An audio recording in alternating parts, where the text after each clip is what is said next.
What's up, everybody? Welcome to the Monday Scaries Holmes episode. Happy Cinco de Mayo, everyone. Monday Scaries home. Sorry. Holmes. Brian, would you say Revenge of the Fifth? Revenge of the Fifth essay. Ooh. Or you could say Revenge of the Sixth too. If it's That's there. what I thought too. I was like, wait, they could make that work for the sixth too. Well, I it like would make it. sense. May the 4th and like Revenge of the Sith is like the third movie. So My 2 favorite days thing. Have y'all ever seen Zach and Mary make a porno? Yes. Where Craig Robinson gets all excited. He goes, in Revenge of the Shit, the all anal final chapter. And nobody's agreeing with him. And he's like, fuck you guys. I'm going home. Well, that's a way to start the show. Right? Star Wars. Modelo's and Modelo's tacos and for tacos. everyone. We I did don't have Hey, tacos. in honor of Cinco de Mayo, I had to bring this out.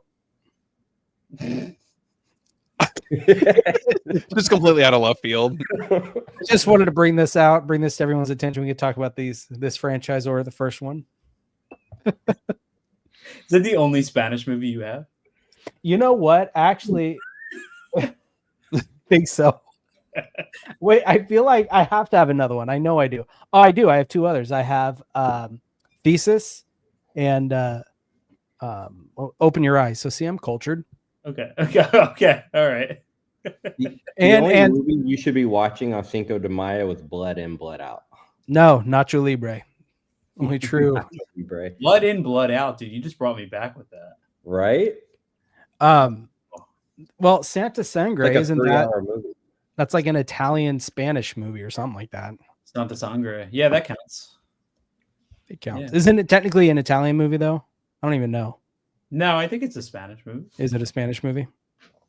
Movie's a trip, by the way. Listen, The next you Friday drop count. pieces. That's all that matters. Who? Yeah, Pieces. Yeah, there you go. Haven't Yeah. seen that one. Yeah, I know Pieces. Steven's going for a 4K. He wants it so bad. Every week, I'm trying to manifest this to actually happen. Hey, I'm the same way with Grindhouse releasing Evil Dead, so we're, All right, we're, all, let's- we're all going let's- for something. Let's just see who or which film comes out first in 4K from Grindhouse. It's crazy to me that Santa Sangre on IMDb countries of origin Mexico, Italy. How the hell? Yeah, because I thought, isn't it an Italian director? Isn't Jordowski or whatever his name is? Let's see. Is he Chilean? No, he was born in Chile. Chile, yeah. Well, then that thing's a melting pot of a film. It must be. I did not know that. We could do a watch along watching Holy Mountain. Have you guys seen that? Oh, El yeah, Chapo? Isn't that coming to 4K? Didn't that just get announced? I think so. It Is did. it I remember is it seeing that. Umbrella? Is Umbrella the one releasing it? I think I don't know. so. It sounds familiar. So I I can googled. totally see Umbrella doing it. I googled movies to watch on Cinco de Mayo. We have Coco, Nacho Libre. Coco. That's a Nacho, good movie.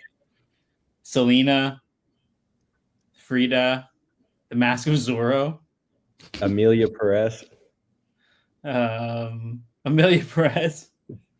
Let's see what else. There's more Nacho Libre. Oh, you can watch Mask of Zorro, or Desperado, Desperado. Man on Fire. Man on Fire. That takes place in Mexico City. I was gonna say I'll watch Machete. Well, I was going to Hold on. say, What see, about that's Planet another one. Terror? What about Planet Terror? Yeah, you can do An Planet. extension of that. Or how about Wreck? I've only seen that. He's trying to push this so hard. It's a It's great the third movie, guys. The Wreck. first one is. It's the third wreck, the one with the bride. Yeah, on the cruise ship. No, it's not a cruise ship, is it? No, the fourth one. It's on a cruise ship. Right here. The third one's I just remember seeing that poster thinking I have to watch this movie, whatever it is, and I did not like any of it, but she looked cool as hell. The first one, I think, I love. It reminds me of what's that game? Lollipop Chainsaw Hooker? What? Is that what that's What called? games are you playing, Chris? Yeah, what game are you playing? Come on, nobody knows. No. called I've never heard. Do you guys remember the game? It was like Lollipop Chainsaw. Okay. It came out on the PlayStation 1. It's like the rarest game out there, and it's called like LSD. I think that's what it's called. It's a PlayStation 1 game. And the whole game is like supposed to be an LSD trip. Pretty sure that's what it's called. Oh, somebody asked us, does the good, bad, the good, the bad, and the ugly take place in Mexico? Dude, funny story. I I don't just know. watched that for the first time last night, and I had to stop it after like 15 minutes. I couldn't do it no more. What couldn't you do? The silence. It's been a long time since I've seen any of the Dollars trilogies. I'm not really the biggest Western fan, but that really didn't. I don't know. I tried. The only Western I love is, I don't know if you guys have ever seen it, The Proposition with Guy Pearce and what's his other name? Unforgiven is top Western for me. For You sure. don't like Bone Tomahawk? I think that's a great one. Never seen it. Oh yeah. Bone Tomahawk's great. Yeah, but I think my favorite's Tombstone by far. The Quick and the Dead. So The Proposition was directed by the guy who made another great one, Lawless, with Shia LaBeouf. And Tom yeah. Okay, I remember. I've seen that one. It's been forever since I saw that. That's a good one, man.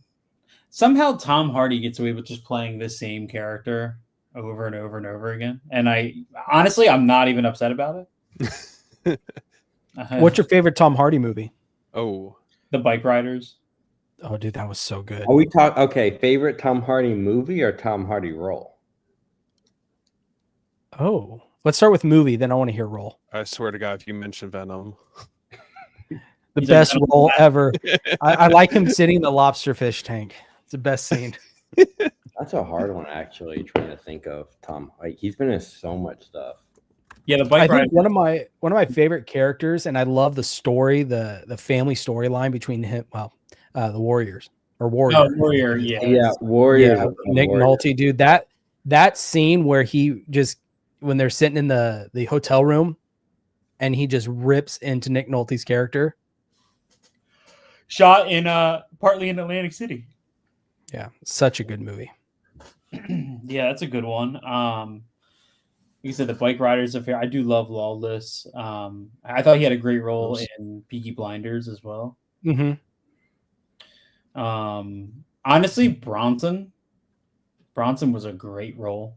wasn't he in Dunkirk too? Yeah, he was. Fighter Didn't pilot. he have like He was the pilot. He was like covered the whole time. Yeah, I was gonna say it was kind of like just a cameo type role. Yeah, but there's that excellent shot of him standing in front of the burning plane. Yeah, that's like the most famous shot from that movie. Yeah, It's great. Like Open Range, it's a lot like Unforgiven. Wasn't Open Range directed by Kevin Costner? Mm-hmm. Kevin Costner. When I saw Open Range, that made me think, what was that? Oh, Home on the Range. I was like, you're talking about that cow animated movie? Home on the Range. Wrong movie. I think it's Kevin Costner and what's the older guy's name from Day of Thunder? I have no clue. Come on. It's like right in my. Yeah, I have it off the tip of my tongue. It's all right. I'm gonna. I was gonna say, just pull out your phone. Yeah, but we gotta look, man. We gotta work the brain, dude. It's the only way. While you're doing that, that's gonna. Met Tom Hardy at a jiu-jitsu tournament. He was really good at grappling. Competes a good bit. That's pretty cool.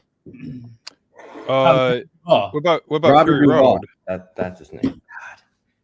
Okay. Did you guys like Fury Road?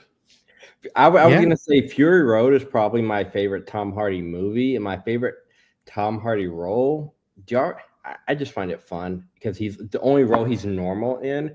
And have you ever seen This Means War? Mm-mm. Oh yeah, Is it good? I liked it. My wife loves that movie. It's a fun action movie. Yeah, I'm looking at his. Just going through his IMDb to see if anything that I forgot about might have popped up.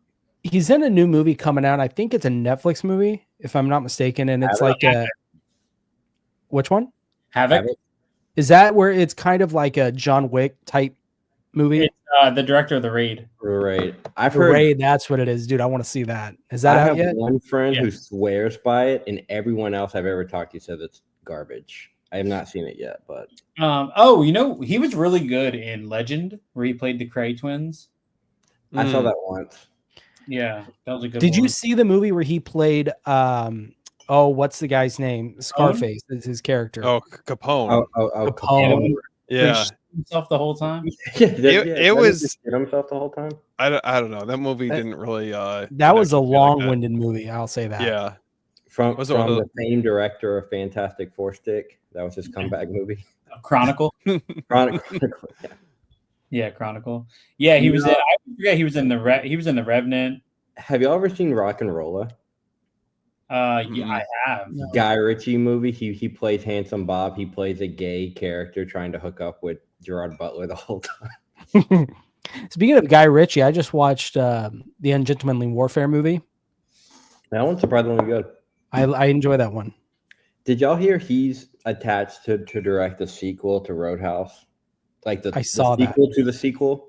Mm-hmm. And you were very upset about it. I miss Guy Ritchie doing Guy Ritchie movies. I don't want to see him doing Aladdin and Roadhouse. I want to see him doing The Gentleman. And what about Wrath of Man?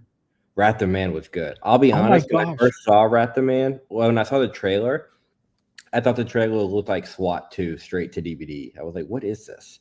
And then I actually saw the movie and was like, wow. Yeah. What's that war movie that he did in that run? Never saw it.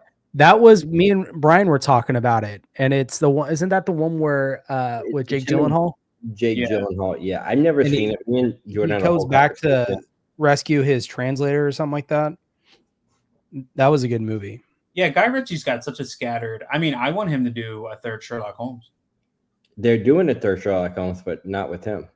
Damn it! It's directed by Dexter Fletcher, who did Rocket Man. Yep. And partially directed Eddie the Eagle, and he mostly directed the Queen. Okay, it was The Covenant. Bryan Singer. The Covenant, yeah, that's right. Singer. Yeah, Bryan. You know, he's an actor too. He was in Lock, Stock, and Two Smoking Barrels. Mm-hmm. Yeah, he was Soup. Oh, you know what? He did The Man from U.N.C.L.E. Yeah, The Man from U.N.C.L.E. He did that. The one with Henry Cavill. Mm-hmm. Yeah. Arrow just put out a release, I think, last year. Yeah, I heard last year, the year before. Yeah, Arrow put it, which I thought was a weird error of release at the time. Mm-hmm. I think The Man from U.N.C.L.E. has a very prestigious, it's a very prestigious name, even though it was a remake. It has such a classy with the TV show, and it's kind of like the 007. Did you guys see it? Yeah. I own it on Blu-ray. I think it's a good kind of spy type movie. Okay. It's fun. I'm just really not an Armie Hammer fan, like at all. I don't like Armie Hammer. Wasn't he like talking about like eating someone? Yeah. I don't like had like some weird fantasy being a cannibal or Yeah. something like that. He was in what was that Disney movie he was in? Lone Ranger. Yeah. Goes from that wasn't awesome. okay. Armie Right Hammer here. at one point wasn't he supposed to oh my gosh, wasn't he supposed to be Batman for think so. George Miller's Justice League at one point? Yeah, I think so. Damn. Now he's like Hannibal Lecter. Bro, could you imagine if we've got that? Megan Fox was supposed to be Wonder Woman. I mean, better actress than Gal Gal Gadot. Gadot. Yeah, but better to look that is at. true. But Megan in Gal Fox- Gadot, you think so? somebody said. I saw somebody commented on the picture of Gal Gadot getting her star, and someone was like, "For what?" For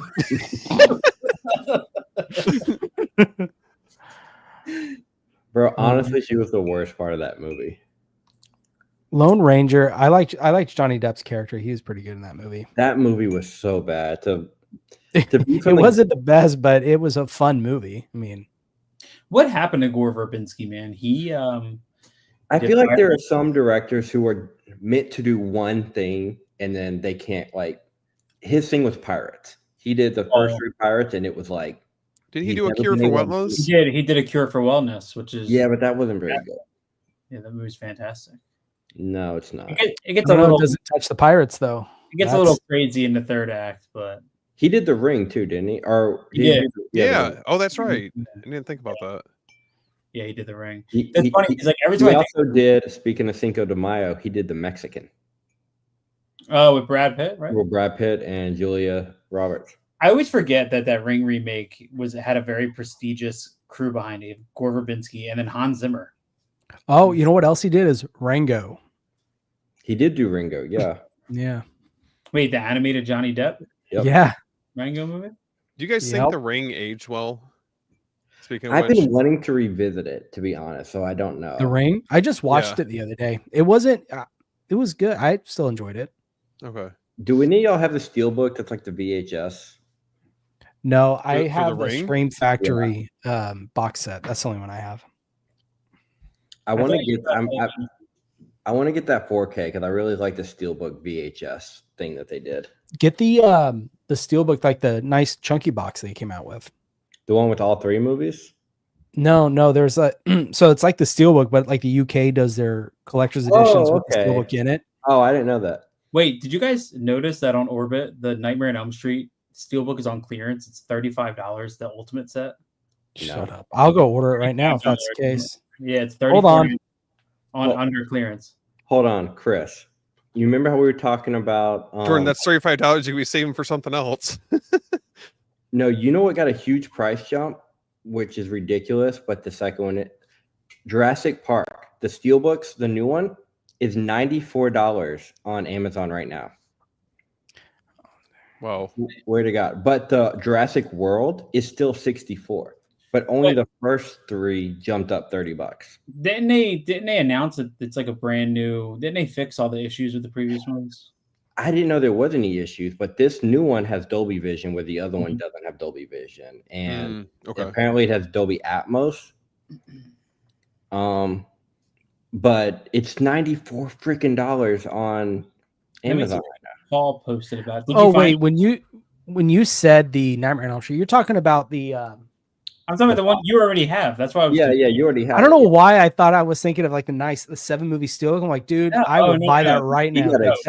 Nothing. For anybody listening, the UK Steelbook Deluxe release is $34.99 right now. This one. Yeah, the one that we paid $70 for is $34.99 on Orbit. It's still available, right? I feel like they just had too many.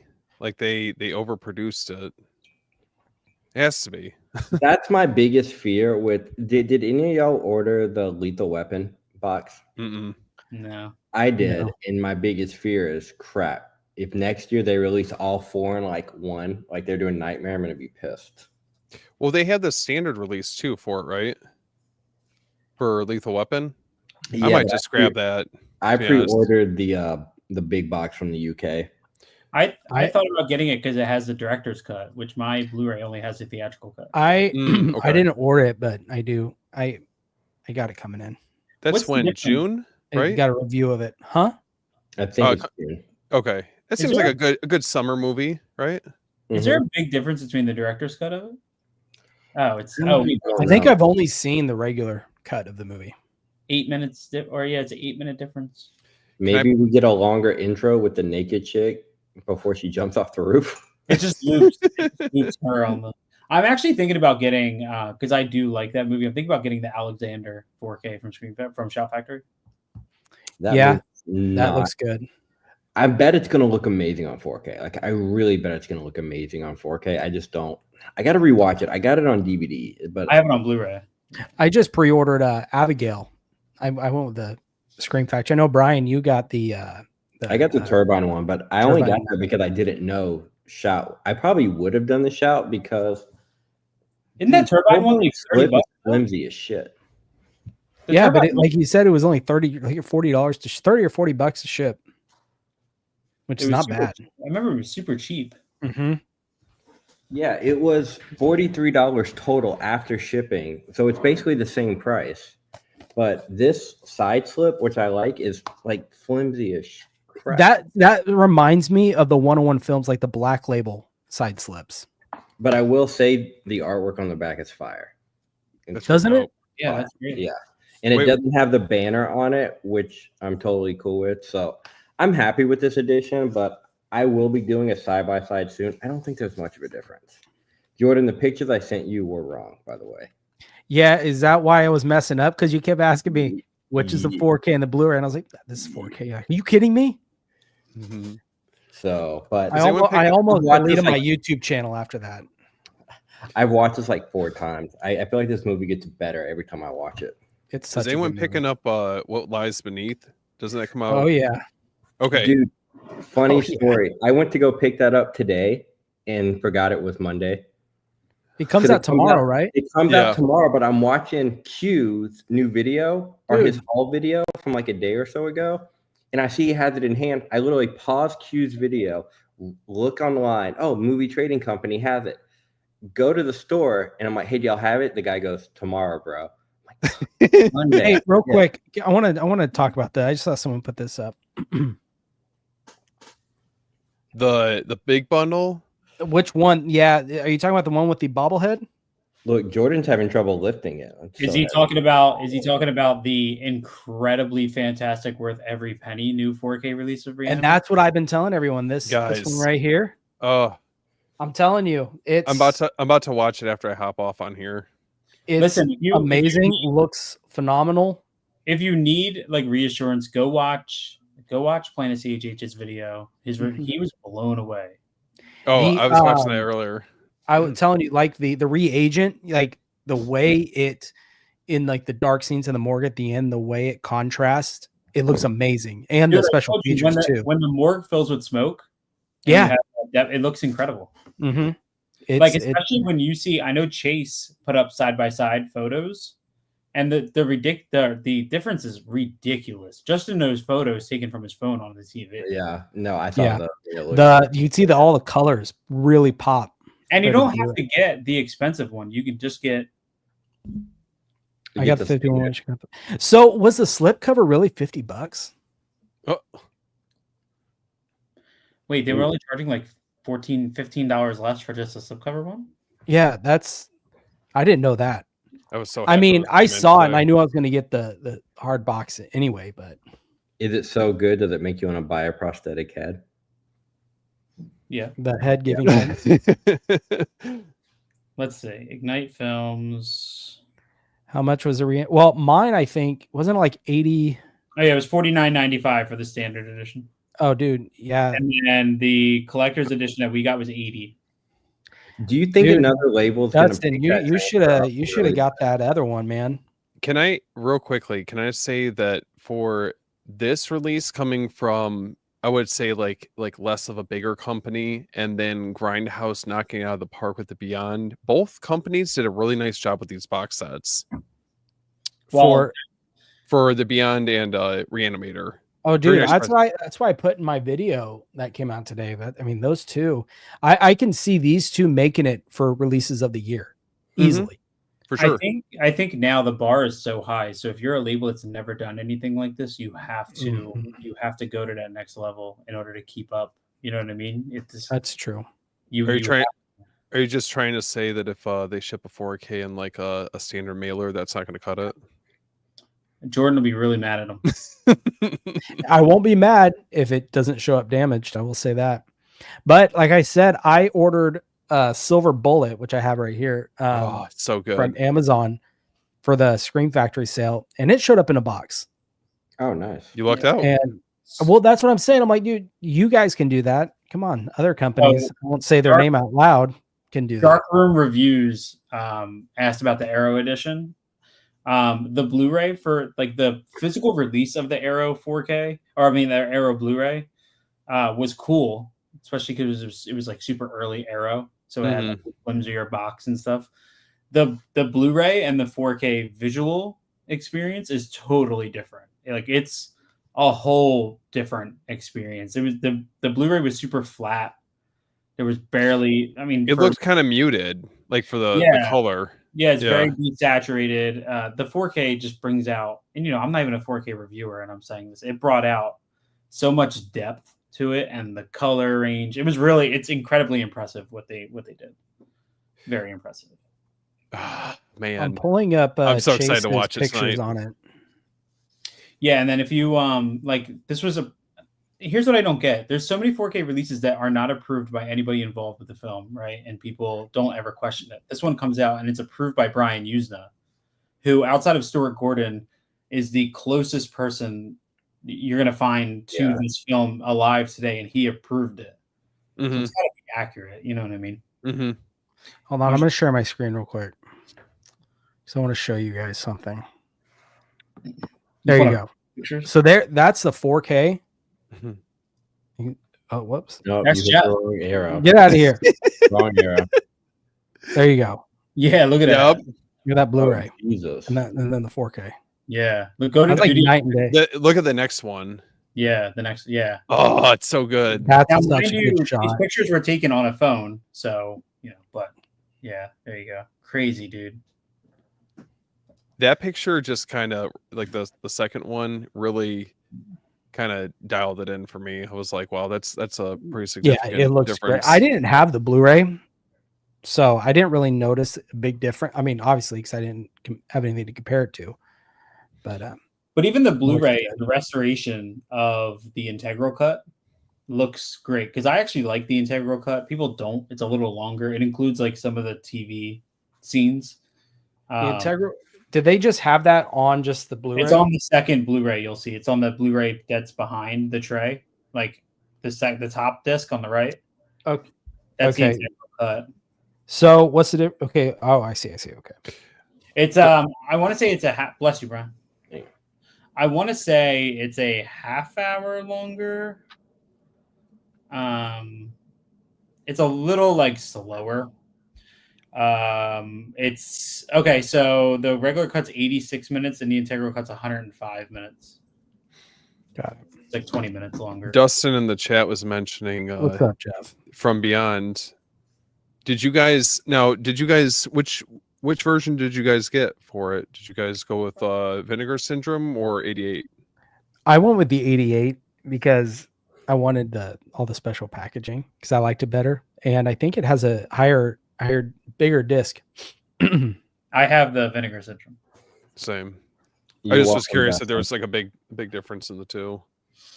Is the 88? What do you think, Brian? Still available? You're welcome, Dustin. That's like literally one of my favorite 88 like releases, like From Beyond.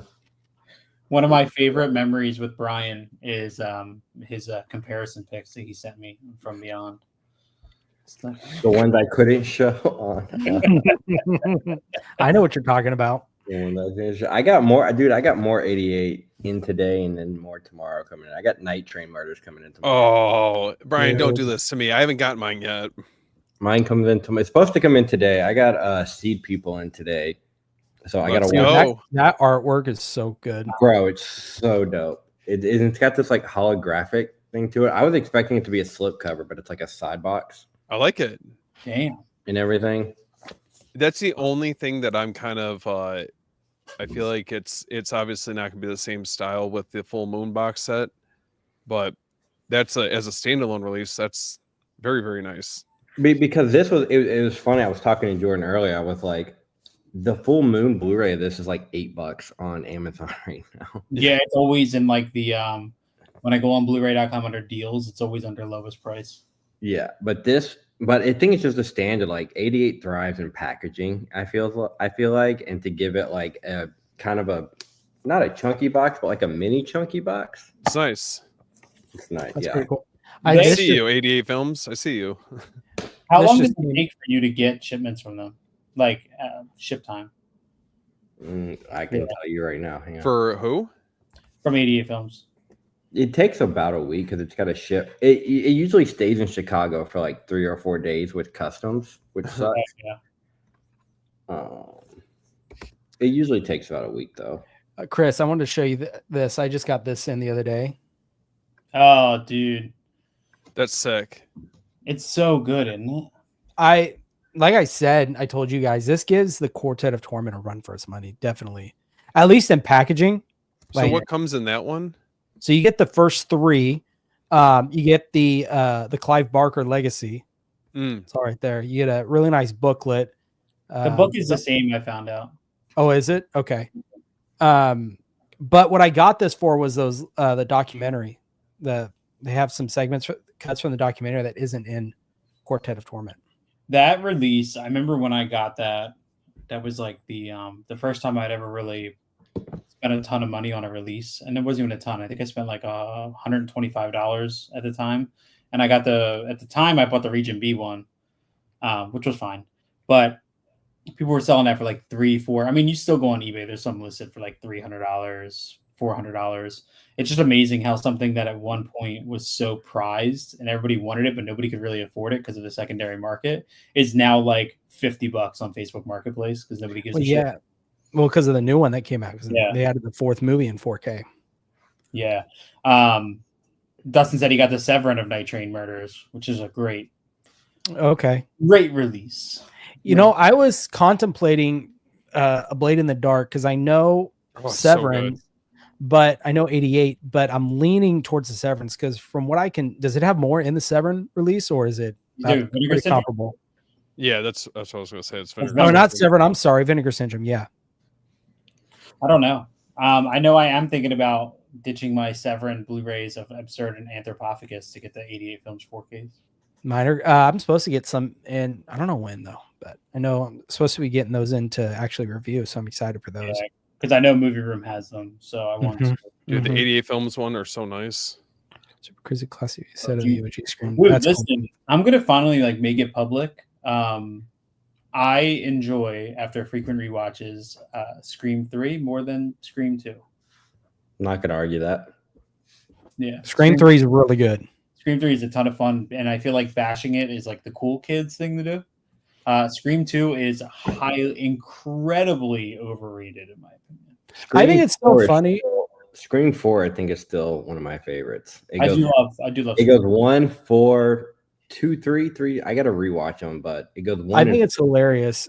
Larissa and I were watching Scream 2 the other day, and Jada Pinkett Smith is on the cover of Scream 2. And she dies. However, she dies like in the first 10 minutes of the movie. I feel like Scary Movie 2 ruined that for me. So that's what I was telling my wife. When they are passing the knife. Dude, I can't take the beginning of Scream 2 serious because of Scary Movie 2. Right. Yeah. Well, when I die when I watch it and she walks up in front of everybody and she decides to walk up there and dies. Oh. Yeah, I don't know. And the more I watch them, the more I like the Scream 5 and 6. Like, I think I have yet to see Scream 5 and 6. My Scream kind of stopped at Wes Craven. I'm with Brian. I've seen the 5th one, but that's the furthest I've seen. I haven't seen 6. I think a lot of it's mostly because of Radio Silence. Like, they're just really good. They're really good directors. I want to see 5 just because of Radio Silence, to be honest, because I love Abigail and I love Ready or Not. So, well, they did both. To give 5 and 6. Who? They did 5 and 6. Don't tell me that. Yeah, they did both.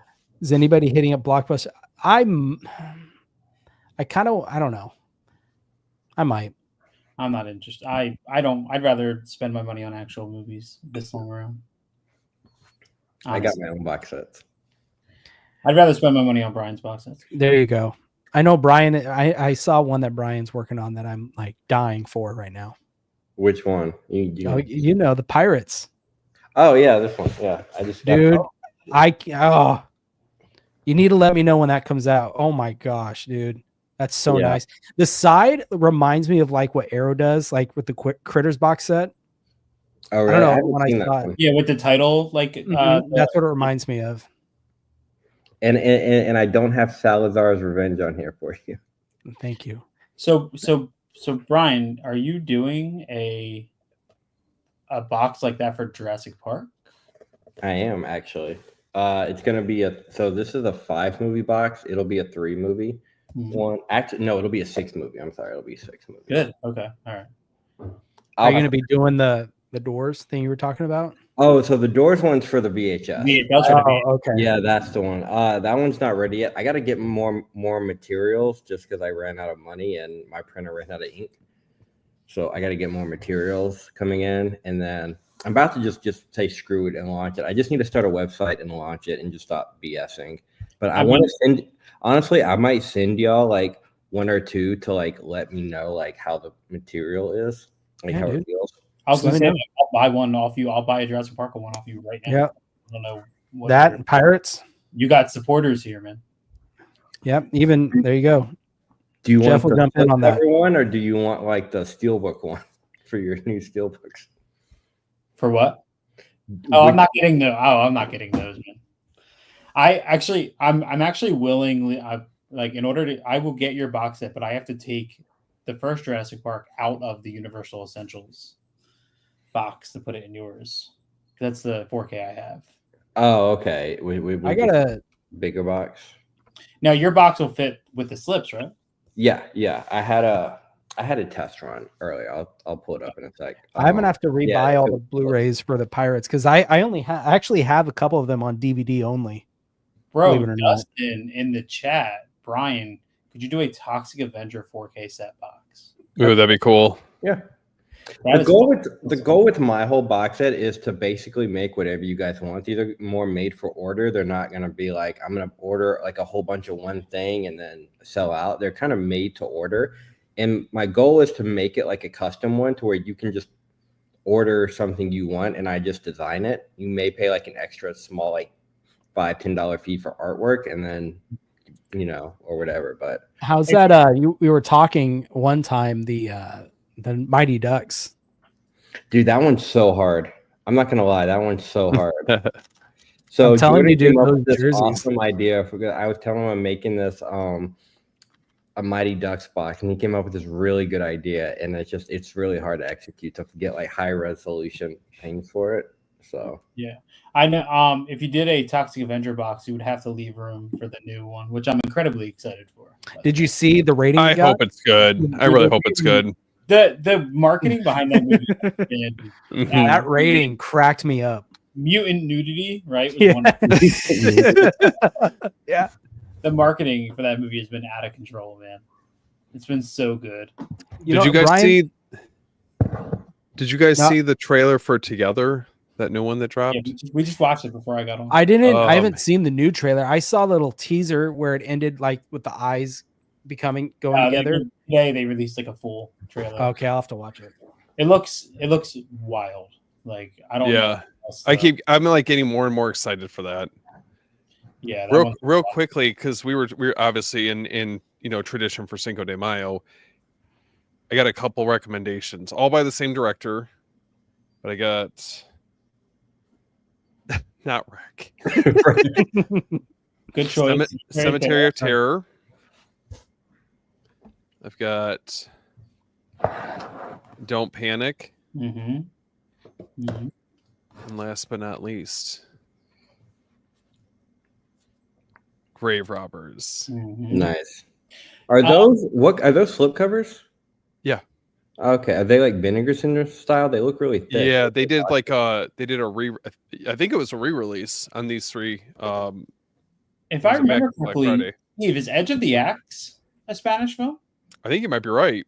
I think Edge of the Axe is a Spanish film, That's it. which is Throw it one of my like favorite underseen slasher films. Oh, I love Edge of the Axe. You know what I bought for Cinco de Mayo today? Spice World. Well, I celebrated. Cellulite Dreams just sent this over to me. Oh, There you man. go. Dude, that box looks thick. No, turn the other way. It just looks thicker for some reason. Do you have it in a case or protector? Yeah, I have it in a protected Oh, case. okay. I was like, it looks thicker than like normal. And they That sent movie me there's like the cells, Yeah. and, like Nice. the big art cards. That So- movie's a ton of fun, man. Like I'm it's excited. It's a totally different experience than Short Night of Glass Dolls. It's much Nah. more kinetic. I felt like the Case of the Bloody Iris visually stood out more with like the restoration they did. Mm. If just compared to like I've looked at like the stills from Short Night of Glass Dolls, and it just I don't know. The Case of the Bloody Iris was just that stood out to me so much last year. I do want to shout out the people because I feel like nobody's really picking it up. I've been really enjoying the V Cinema Bullets and Betrayal box set from Arrow. That is fucking awesome, dude. Those movies are so cool. Like, Chris, what was that that one? It was the box set from Arrow, the 4K set that was like a director focused box set. the Alex de Iglesia box? Yeah, I've been Bonita looking at Durango, Day of the Beast, and it's called Love, Death, and Apocalypse is the box set. Okay. Yeah, that's another Spanish filmmaker. Yeah, all those movies are great. Bullets and Betrayal is super cool. I know we talked about it briefly on the podcast, Jordan and Steve. Like I think I had brought it up, but yeah, essentially what it was like they at the VHS boom in Japan, the producer of these movies basically like he went to video stores and was interviewing people because people were renting like 5 movies and watching 5-6 movies a night. And he was like, "How are you guys doing this?" And he's like, "Oh, we fast forward all the parts that we don't want to see," which is crazy to me. But yeah, he was like, "Okay, fine, I'll make a bunch of straight to video action movies that you will never have to fast forward." Oh, like, nonstop. And that's badass. Cool. And here's the thing: like, if you're a fan of, that John Woo stuff, yep, there it is. If you're a fan of, like I am, of action movies with like real squibs and gunfire and explosion and like those nice juicy squibs that shoot off people, and it's for you, man. It's such a good set. Speaking of squibs, hold on. That was a crazy transition. Yeah, I know. I don't know. I thought we were talking about squibs, and I was like, that reminds me. This movie, guys, you guys need. I know, Brian, you were thinking about it. I think you should pick it up, dude. Yeah, I was talking to Chase today about it, and he was basically saying the same thing you were. He was raving about it. Dude, it's really good. It's have you guys, Steve and Chris, have you heard of this? Or at least know about heard of them. I remember the theatrical posters. I remember, but yeah. Pick that up. You have a FX who works in film for special effects, and the government hires him to come up with and basically direct a fake assassination on a mob boss to get him into the witness protection program. Yeah. Like him and so it has the whole scene of him like doing the mold on the guy's face. And it's so cool in his like loft apartment. You can see in the background, he's got a zombie poster. He's got, what else does he have? He has another one. I can't remember, but a few different like Italian horror posters on his wall and stuff like that. It was really cool. Damn. Him. And then you got Stanley Kubrick directing the moon landing. And what was that movie that came out? Channing Tatum and Scarlett Johansson about the moon landing. Yeah, I know what you're talking about. I don't. There was a line I remember in the trailer. She goes, "Should have had Stanley Kubrick direct this." It's such a funny conversation because it's like, you watch the moon landing and you're like, yeah, I could see this as being in the studio. You know what I mean? Yeah. Like, I love when people do the Neil Armstrong, Neil A backwards as Alien. Dude, I didn't know that. Flying to the moon. Yeah. Did you see we're going to jump into conspiracy stuff, but did you see, oh boy, just real quick, I mean, that's a rabbit hole. I feel like we could always go down. Right. Well, you brought up Neil Armstrong. There's a video of him talking to this little kid, because I guess they had like this school trip where these kids got to meet Neil Armstrong and whatnot. And kid goes, why haven't you guys ever gone back to the moon? And he looks at her and he goes, well, it's because we never did. We never went. Is it real or is it AI? See, I don't know. It came out a few years ago, and it looks like a handheld, like a mom. Jordan stopped before he folded up and squandered away at the end of every AI video. Mm-hmm.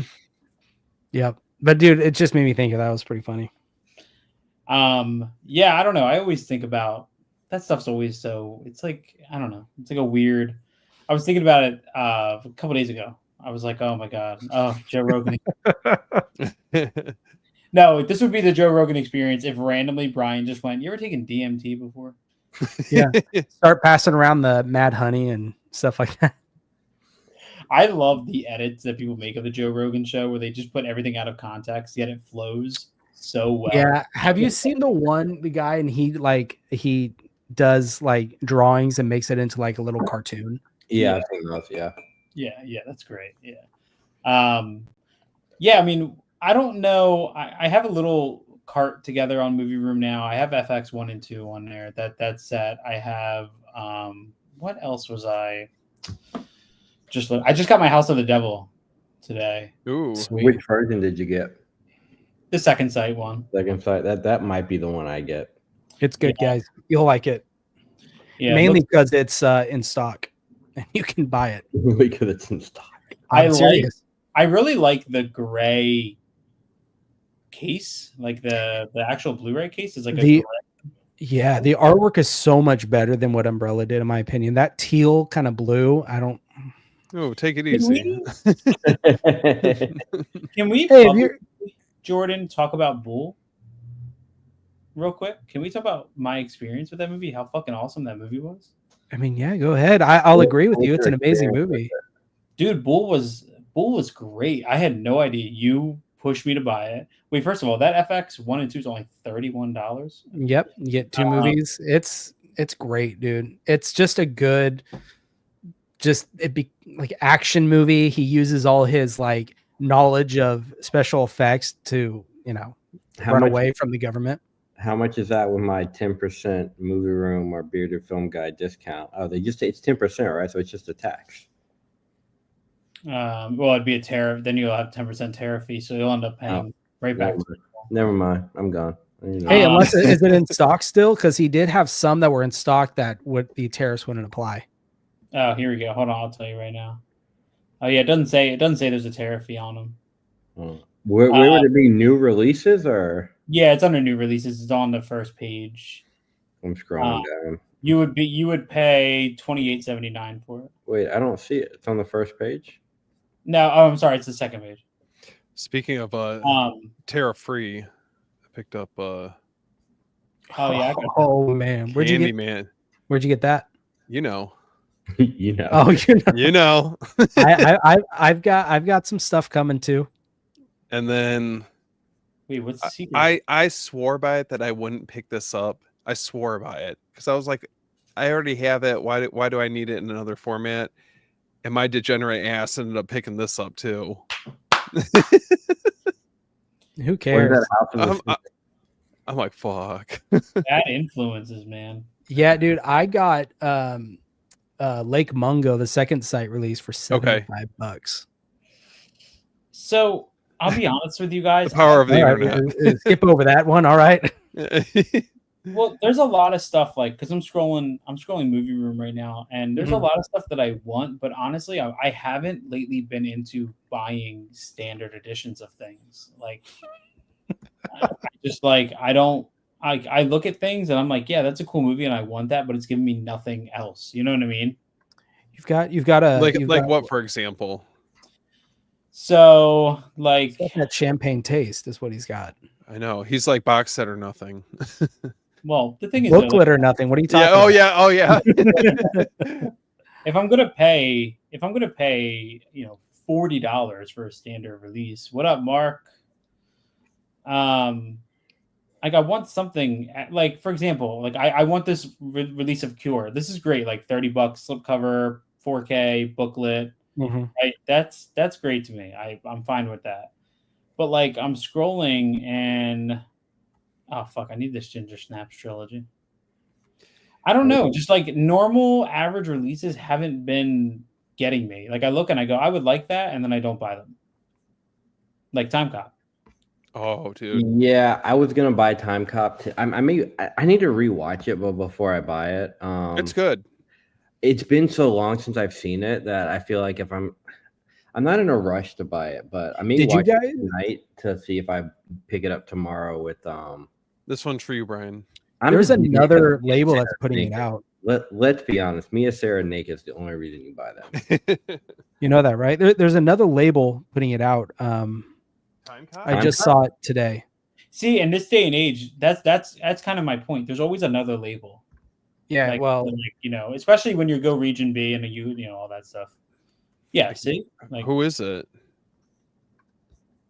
Oh, is that hold on. Oh, hell. Hold on. It's ESC Distributors. Hold on. What country? I'm looking. Oh, is that French. Germany? It's either French or Germany. Oh, ESC is German. I mean French. Yeah. Did they ever do double impact on 4K? VHS. They have another one coming out, Jordan, too. A VHS retro packaging limited edition, 1,500 only. Is it for Time Cop?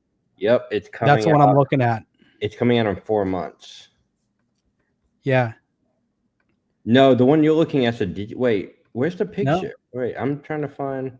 Yeah, this one, and it's got the 4K. It's a 4K Blu-ray DVD and VHS. Oh, sorry, 4K DVD, Blu-ray VHS box. So I don't know if Yeah, it's. but it's French, so the VHS may not be. It may be PAL. That's pretty cool though. For Time Cop?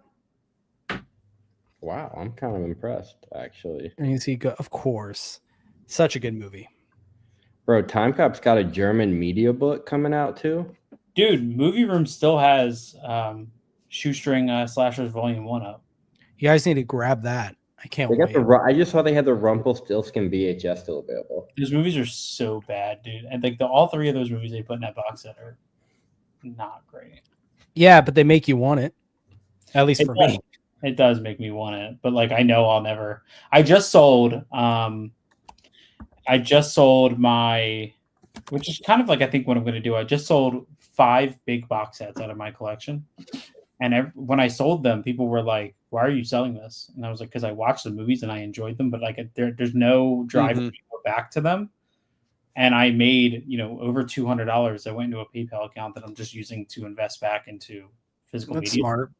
And then I'm about to list like 3 more because like I'm happy to have the box sets, but like I've already 100% watched them, and I'm not going to go back. You know what I mean? Like I think that's good though. Yeah, like when I finish my Bruceploitation box set, I might sell it and just hold on to that money until they release the second one, and then you know what I mean? Like I can still make like. I will say like. In like the last couple of years, I've really like scaled down to only like movies I feel like, okay, I would 100% go back and watch this, because I had a few that I just was like, I'll never revisit this, and then I just turn around and sold them. Yeah, I'm with Chris on that one, like with Black Eyed Susan. I fucking hate that movie. Yeah, that movie wasn't good. Fast, bro. Dustin asked a question. Did any of y'all get anything from Vinegar Syndrome? I did. I got 3 things, which was like it was expensive. It was. Yeah, I got. Brian did some damage. Well, Sleeping Beauty came out on Blu-ray, which is the first time. Yeah, that movie's ever been released on Blu-ray here in the States. So I went just for that. That's part of their partner label. Please tell me you got Jade. I was just about to say that because that's the only one I wanted. I'm waiting till the numbers go down on Jade a little bit. I wasn't in a rush for that. Jade is incredible. Imprint's putting out Jade too. I saw that. Mm-hmm. Yeah, but I'll probably end up getting I'm waiting to see what the package looks like because I'm not the biggest fan of the Jade artwork on that slip for Vinegar Syndrome. The white one. Yeah, but I got Sleeping Beauty. I got Drop Zone and The Carpenter. Have y'all seen The Carpenter? Dude, I need to get that. I keep putting it off. Dude, it's good. It's so good. Is it good? Yes, it's good. I kind of want to get Blood Quantum. That one does look interesting to me. We still have like 4 titles to be announced for the Black Friday stuff. Well, they got the 2 mystery ones, which are horror, and then I don't know what the other ones are. How many more? Brian, I'll do you one better. Nice. Oh, dude, that's sweet. Nice. I really want, I so badly do I want Last Tango in Paris, but do you want the VHS? I want the 4K. No. I don't know if I. You don't want that crappy quality. I don't want that. I say that because I found the VHS out in the wild today for $1, and I thought it was so random. Are you guys grabbing then? Which 4K are you guys thinking for Jade? I'm gonna get the Vinegar Syndrome. I'm probably gonna get the Vinegar Syndrome just with tariffs and everything, but I want to wait and see. I'm waiting till the numbers go down on Jade. Mm-hmm. The only reason I got Drop Zone right now is because I got it with the payment plan on Vinegar Syndrome, so I had to buy like more than one thing. Oh, gotcha. Okay. So I was waiting till Drop Zone dropped numbers, but I was like, I'll just get it now. Since dude, Jade has over 2,000 left in stock. Yeah, so I'm not in a rush to get Jade. Dustin, which slipcase did you get? And I'm hoping you use someone's code. If you haven't already. So Save wait, everyone money. do you guys know is the movie room gonna have Jade at some point? Yeah, Oh. he said he ordered well, I don't know if he got Jade yet, but he's waiting until they can do the bulk ordering. Oh, okay. Bro, Yeah, so many of y'all have accounts. I'm gonna have to create like 3 different burner accounts to just use those. It's all good. I'm sure people It's have. going to a good cause, right? That's right. It's helping me and Chris Yeah. out a lot. What do we say, Jordan? If you move here, I'll spend my entire commission check. at Dude, the if I movie room. if I moved to Michigan and bought a house, That's I'm it. gonna use this commission on the movie room.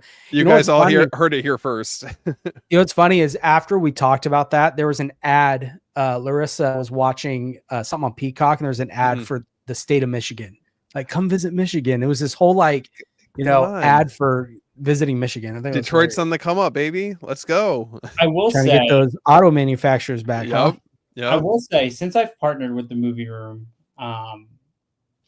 there's been like I've gotten messages from people who I don't interact with a lot, so I don't know why they were so, but they're like, all you ever post now are what you get from the movie room and your code. And every single time I've told them, I'm like, I'm not concerned about You sell out. You sell out, Chris. like it's not about making, you know what I mean, that the very, very, very small percentage that we do get back. It's about supporting the movie room and people. Every single time I get good feedback from the movie room, it's their first time ordering and they had no idea what to expect. And it takes them, the 15 minutes to get off all the fucking bubble wrap and all the shit. And Yep. what people have to understand about the movie room is that it's a husband and a wife who started this and risked everything. And that's all. You're supporting literally a company out of a garage. They're an amazing couple too. They're the nicest people you'll ever meet. And not only they're collectors themselves, like he cares for every single, like if you started ordering from when I started ordering, which is like months ago, to now their packaging is just getting better and better. And they're really I think they're standing out among most of the other stores out there. Room advertisements on Instagram than anything else. Not just from you guys. I get them. The word, it's not the worst part, but I mean, I just think it's funny that on my professional Instagram, I get ads for the movie room. I'm like, yeah. That's when you know. That's when you know. Oh, so I'll say this on here, Steve, because a lot of like our main Instagram audience isn't really watching, but I was talking to them today because our podcast, Beyond the Blood, just signed to join Someone's Favorite Production podcast network. That's so cool. So it'll be announced at the end of May, and we're officially teamed up now with some of the biggest movie podcasts in the industry, like podcasts that get hundreds and thousands of views and downloads and listens every episode. We're now part of that, and Someone's Favorite Production is also responsible for a ton of visual essays, commentaries, all kinds of stuff. And I hit up Mike today and I was like, oh, I want to let you guys know, for the podcast. And dude, they were like, I got this giant congratulations thing. Like, let me know, what we can do to help, because we are going to run an ad with them. Like, so incredibly supportive, man. They are seriously two of the nicest people I've ever met. And if they took away the little tiny bit in credit that we do get for selling, and the code was just to save people 10%, and we got literally nothing for it, I would post the code just as much. Well, yeah, I mean, like you said, it's for small business, like two of the nicest people. They care and they reach out to you. That's my thing. Like, even when my car blew up, like, he was so concerned and was like texting me like, dude, are you good? Like, what's going on? Let me know if anything can help. And they're awesome. Can I just say, my car didn't blow up, but I did get a really nice package from them. I was gonna say, am I the only person that didn't get those? Yeah, you are. Oh man, Chris, did you get them? Yeah, they're on my shelf. And I'm gonna tell you right now, dude. I started Jason X last night. Jason Goes to Hell, dude. It looks so good. It makes me want to go back and watch the remake. Mm-hmm. You know what's keeping me from buying those right now is seeing the remake, the 2009 for $17.99 right now, the 4K. Did you grab it? I grabbed it for like $40 when it first came out. Oh, yeah, I remember that. There was a whole ordeal trying to get mine. Yeah, and now it's $17. So I'm like, I'm gonna wait till Jason X. And well, here's the thing: I'm doing a whole Friday the 13th marathon thing next month because I've seen Jason X. I've never seen Jason Goes to Hell. I think you're going to be very happy knowing you personally with Jason Goes to Hell, just from a movie perspective. And, I do think you'll be a big fan of Jason Goes to Hell. It's a great Brian, film. what do you have planned for it? Like you're just doing a rewatch? I got the Scream. A subscriber sent me the Scream Factory box, and oh my god, I'm gonna marathon. It's gonna be a first time watch because I've only seen the first two one time, and I've seen Jason X, and I've seen the remake. I've never really done the whole Friday the 13th, so it's gonna be like the first time. I'm excited for you. Like I wish I could relive that feeling. So just so you know, Brian, the beginning of Jason Goes to Hell features a great undressing scene, and it's the girl from Roadhouse. Remember the blonde? Yep. Who dances? She's in it. Bye. She shows up right at the beginning, man. Bye. Oh boy. What's that sound? What's that sound in the background? She just has dark hair now instead of Dude, that scene of her in Roadhouse. Oh my god. Yeah, they have a pretty cool. They have a really good interview with her too. That Arrow brought her back to talk about it. Yeah. Jason Goes to Hell. Man, she's a little action star in Jason Goes to Hell. No, we just need Freddy versus Jason. The greatest talent. I was gonna say I'm interested to see the split artwork with Freddy. Mm-hmm. And Friday Goes to Hell has one of my favorite kills. Definitely the tent. Yeah, dude. That's the best kill in the entire franchise. Yep. Yeah. And funny enough, like that's not, if you watch the theatrical cut, it's not even in there. They completely took that. The MPAA was like, "Fuck that scene, take that whole thing out." And dude, that scene is phenomenal. I would love to see the part 7 unedited, like just uncut, just in its fullest extent. But I don't think that's ever going to happen. So, question: since I have all y'all here, I think I may have asked Chris this. I'm not sure. This is way back when. So I had planned to do a 4-movie box set for that once Freddy and Jason comes out. Mm-hmm. For those specifically for those 4 Arrow movies. But should I put Freddy on the artwork at all since it's mostly a Jason box set? Maybe put it on the reverse, or just have his hand kind of like a sneak, just kind of thrown in there, not front. Well, and I center. got 1, 2, 3, 4. I basically have like 4. So like I was gonna do like basically the original posters kind of on them, or like a collage, and then maybe something at the top with. I don't know. I'm still trying to. I think on the top, if you had the shot of the glove grabbing Jason's mask. Yep, that'd be cool. Okay. I get what you're saying. There's a lot of cool stuff. Jason Goes to Hell is very, it's like very horror nerd friendly. Like the Necronomicon from Evil Dead is in it. There's a really, there's a ton of really cool stuff in Jason Goes to Hell. And like Jason Goes to Hell, people were bitching because like, oh, the lack of Jason, but like it's just as brutal. Like I made a whole post just about the effects. Dude, the effects, the morgue scene. The guy, this is spoiling anything, but he eats his heart, and it's one of the craziest, gnarliest things. Yeah, it's super gooey. Mm-hmm. Yeah, it's a crazy. I mean, Jason X, I wasn't as.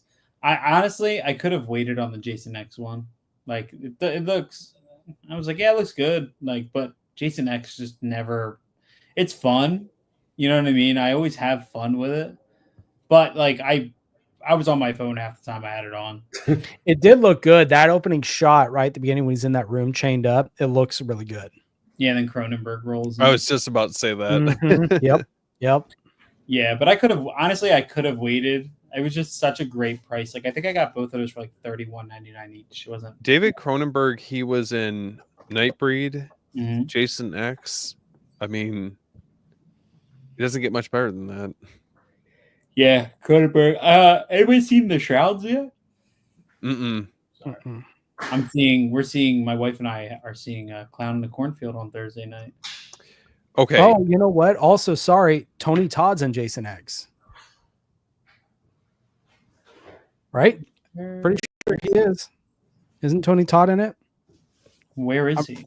I swear. If I'm wrong, I'm gonna get chastised. I know it. But I swear I thought I saw him. Yeah, I don't think Tony Todd is in Jason X. No, maybe I'm wrong. I thought I saw him. All right, let the chastisation begin. Go ahead.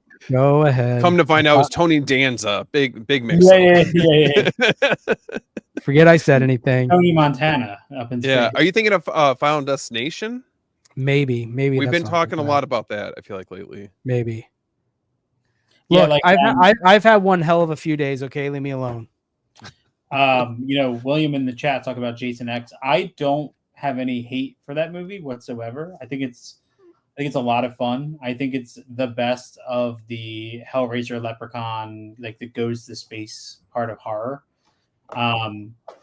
That movie lived in my DVD player when I was a kid, and there's such great like little jokes in it, like when the guy gets pushed onto that giant drill and then he spins down it. I love the virtual reality stuff. There's a lot about that movie that I like. I just don't like, as much as I love Harry Manfredini and most of his Friday the 13th scores, I hate his scores for Jason X and Jason Goes to Hell. Because it's like a sci-fi movie score. It's like that cheap synth. There's like no depth or bass to it. Jason X if you don't think about it, you kind of turn your mind off. Like it's a fun movie, but it definitely feels very like Sci-Fi Channel-esque. Yeah, and I do when you have the scene in virtual reality when they're like, what do they say? Like, oh my god, what did they say? They're like, you want to smoke some dope? You want to have some premarital sex? You're like, what is this? Like, oh, that was in Goes to Hell.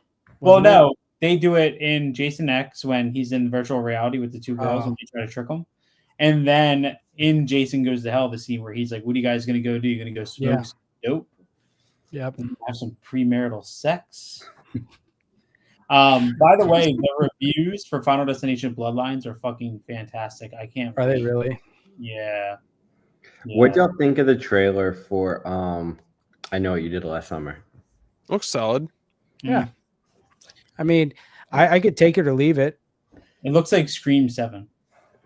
Yeah. It does have a strong Scream feel to it. I mean, I think the opening is very cringe with the whole husband and wife, like, go take a bath, go do your massage thing. Meditation. The meditation thing. I'm like, I was listening to Eli Roth's History of Horror podcast. I go back like every couple of years and I revisit that. And there's a great like 2.5 hour long episode with Rob Zombie and I was gonna say the Rob Zombie one's probably my favorite one. And Greg Nicotero. There's that double one. And one thing they were talking about is nowadays horror movies are too clean.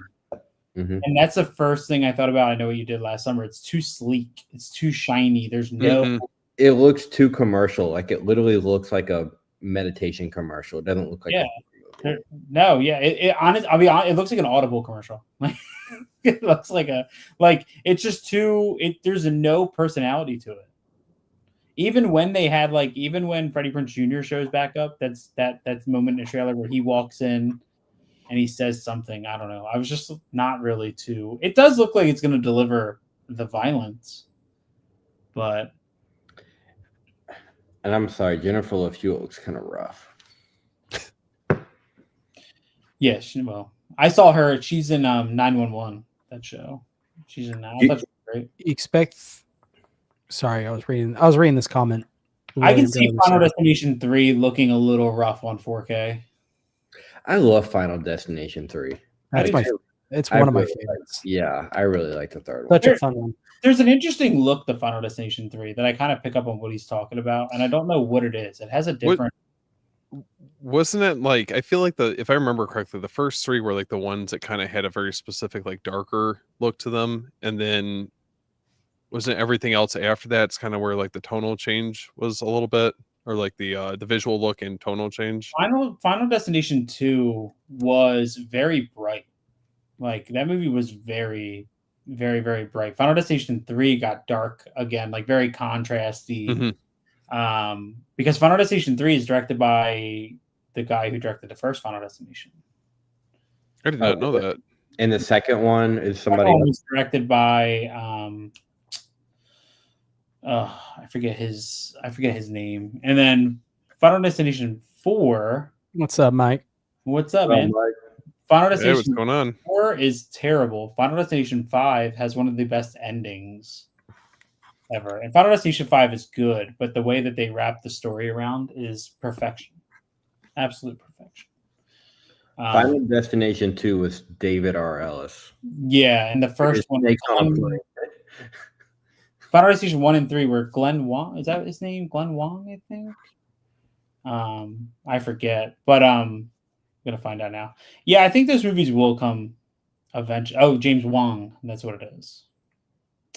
Yeah, and he also directed. He directed Jet Li's The One. Couldn't get into that one. He also directed Final Destination 3. What's going on, Chase? What's up, Chase? We just we talked about your photos for Reanimator. Mm-hmm. Yeah. Big difference. Yeah, dude, it looks good. Yeah, dude, the Final Destination franchise is so good, and I hope that Bloodlines. I was a little worried when I first saw the trailer and I kind of saw the scope of it. I was like, I like the cinematography in the trailer, but that's kind of about it. Yeah, I mean, as long as it delivers, the simple. I just need I need to be afraid of something again. Mm-hmm. I feel like something that's not like supernatural, like a coffee table. I felt like I went back, I watched the first two, and I just forgot like how anxiety inducing it is. Like you're just like anticipating everything, especially like I hadn't seen it in forever for either of them. So bro, that second movie ruined driving down a highway for everyone. Oh yeah. The first movie though has a mean like a mean spirit to it that the others don't. Like the friend being choked out in the tub. You know what I mean? Sean William Scott being beheaded by the sheet of metal on the road. They're like they're always the first movie's a little bit meaner than all the rest. It's just a little bit more cruel. And still to this day, the girl getting hit by the bus is like one of the best. People have broken that down frame by frame and still can't find the difference between the actual footage and the dummy. That's how well they did that scene, dude. And like, I remember when I was a kid, so that came out 2001, so I was 10, 11, and I remember my mom loved that scene because nobody expected that. That trope wasn't there yet. You know what I mean? Now we know that. But when she goes, you can just drop fucking dead, and she turns and wow, gets whacked. Oh, so good, man. Those movies, like specifically around that time, they have such like a distinct feel, like especially like in the early mid 2000s, like I guess to a lesser extent Saw, because I feel like that's kind of like a gritty feel to it in general. But you go back and look at some of or like you watch some of those movies and they have such like I don't know, it's like a time capsule. Saw 1 was especially gritty. I mean, that was a time period where you had that kind of green colored tint to a lot of movies. I haven't seen the 4K, so I don't know if they've taken the green out. But every time I think of that, I think of High Tension. Dude. Yeah. Like High Tension just has like that greenish. I saw a movie the other day that reminded me of High Tension. It was The Carpenter. The Carpenter gave me High Tension vibes a little bit. I've never seen The Carpenter. I haven't either. It was to me, it gave me Shining, very Shining, a little bit, and a little bit of High Tension. High Tension was such a staple as a kid for me. Well, 13, 14 years old. Watch that movie all the time, man. I'm telling you, the staircase scene. Did you guys see that when that came out? I did. I had to download it off like BearShare or LimeWire because it didn't come to theaters where I was, and it was like one of these like you had to see it. And I just remember being like, "What in the world?" It just blew you away. Brian, it's so funny that you mentioned that because I remember having to do that for Rob Zombie's Halloween. And I had to do that for House of a Thousand Corpses because I was too young. So my first time seeing House of a Thousand Corpses was downloading it, but I was old enough when The Devil's Rejects came out to go see it in theaters. Yeah. I remember watching High Tension, and when the twist comes about and they show the security footage in the store, I remember just being like, whoa, what the fuck? Hold on. Oh, it's so good, man. Did like rewatching and see the opening scene with the guy in the truck in the head, and he just throws it out. Yeah. Did anybody pick up the nesting?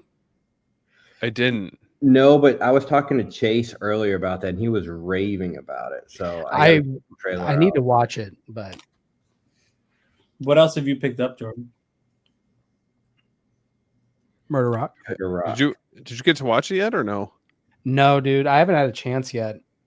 So I love Fulci, but it's not great. It's not great, Fulci. I got it for Fulci. Okay. Mm-hmm. And then I picked this up at the sale for Great the Amazon choice. sale. That movie doesn't get enough love. But I think, I already showed Reanimator and the Jason movies. I think that's really all I got. If I remember correctly, our Umbrella order is on the way, right? With us. Yeah, it's getting ready to depart Australia, but I don't know what's going on because I ordered in one of the orders the Black Death and Hardware, and those all supposed to release last month, and they still haven't shipped. So I don't know what's going on with that.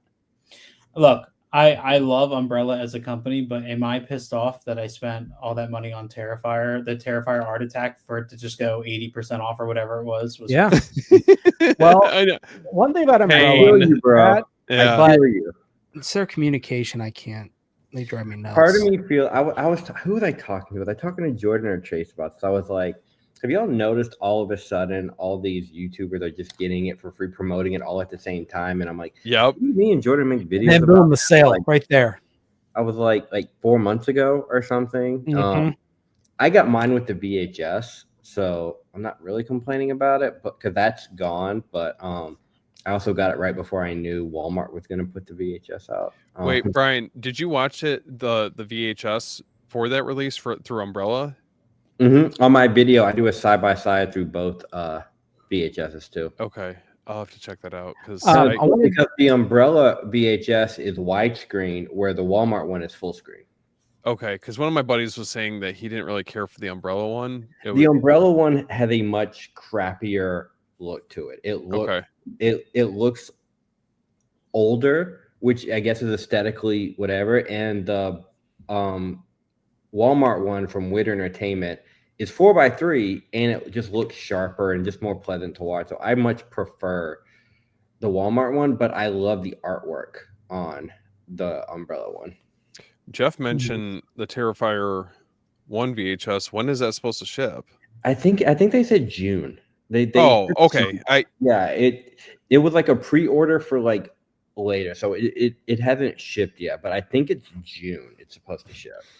I just don't want to completely forget about it, and then I'm like wondering where my order. Yeah, my order. Same. Yep, same. Speaking of waiting for things to ship, Chris, have you heard anything about the thing from Waxworks? I didn't get it. Oh, I thought you did. But I actually found a CD. Oh. And it was $11 for the CD soundtrack. Oh, well, then there you go. Yeah. Well, I want to do a plug real quick. So I'm almost at 1,000 subscribers. This, I guess, is something I did get in. Look at you, man. I know. I got to do this. I'm giving this away to whoever wants to. There's your winner. Wants to enter a giveaway right there. Just gotta let me know you want to enter into the giveaway on Instagram. So Jordan, I want to enter in the giveaway. This is his tell me on Instagram. His formal way of saying it to you. I just want to say, like, might be a little cheesy, but whatever. But like, our circle of friends, which is a wide circle, like everybody is just doing like cool shit and like cool opportunities. You know what I mean? 100%. And it's really cool. Like Jordan, everything that you're doing, Steve, us, the podcast, your own YouTube, the stuff you're doing, Brian, like I mean, I don't care what anybody says, and like it's not just because you're my friend. I think hands down you're my favorite creator on YouTube. Oh, just everybody, like, you know what I mean? Like Chase has exploded on YouTube, Christian, Garrett, like everybody's just doing such cool stuff, and I feel like there's so much cool stuff right around the corner for everybody, and it never feels like I feel like I rarely anymore. I mean, in the past, but in the last like 5 years of my life, I haven't looked at anything anybody does and have been like, oh, I wish I got that opportunity, because like I'm working on my own opportunities. So I'm just happy that everybody else is getting there at the same time. You know what I mean? Yeah, I think it's really cool too, because we all kind of came together, I would say, as friends early on before we were getting these opportunities. And it's really cool that we've been able to support each other. It's kind of cheesy, like you said, but through not having much. And now we're, like you said, we're starting to see, but we were still that core group early on when we, you know, I don't lack know. of better words, we're nobodies, I guess is the way you could say it. I mean, but I don't know if like I can't imagine, you know, like now the podcast without Steve. You know, like I don't know if there was a lot of stuff we could have done had I not had a certain, you know, like Chuck I'm friends with. Chuck I've known for a long time, you know, and then bringing you on board. But like I don't know if these are things that I would have really taken a plunge of had I not had the support of, you know, you guys and the rest of the group chat and all those guys. For sure. This community, and the thing I tell people all the time who I talk to who aren't like terribly active, I'm like, you're not going to find a more supportive community. You know what I mean? Like, oh, for sure. It's pretty incredible, man. And yeah, I just wanted to kind of like talk about that publicly. Yeah, it's you know? It's crazy to see. Well, you guys, like, I would say you guys continue to like inspire me to want to be better and do better. And it's just, I like to be inspired by, you know, the things that you guys are working on or the content that you're putting out there. So it kind of drives me. I mean, I felt like for the longest time was so worried about how things would look or sound or whatever the case is. And if you're just always preparing for that initial opportunity, it's never going to come. Like, you have to just take that step forward. And, you know, you guys have been like a great source of inspiration when it comes to that.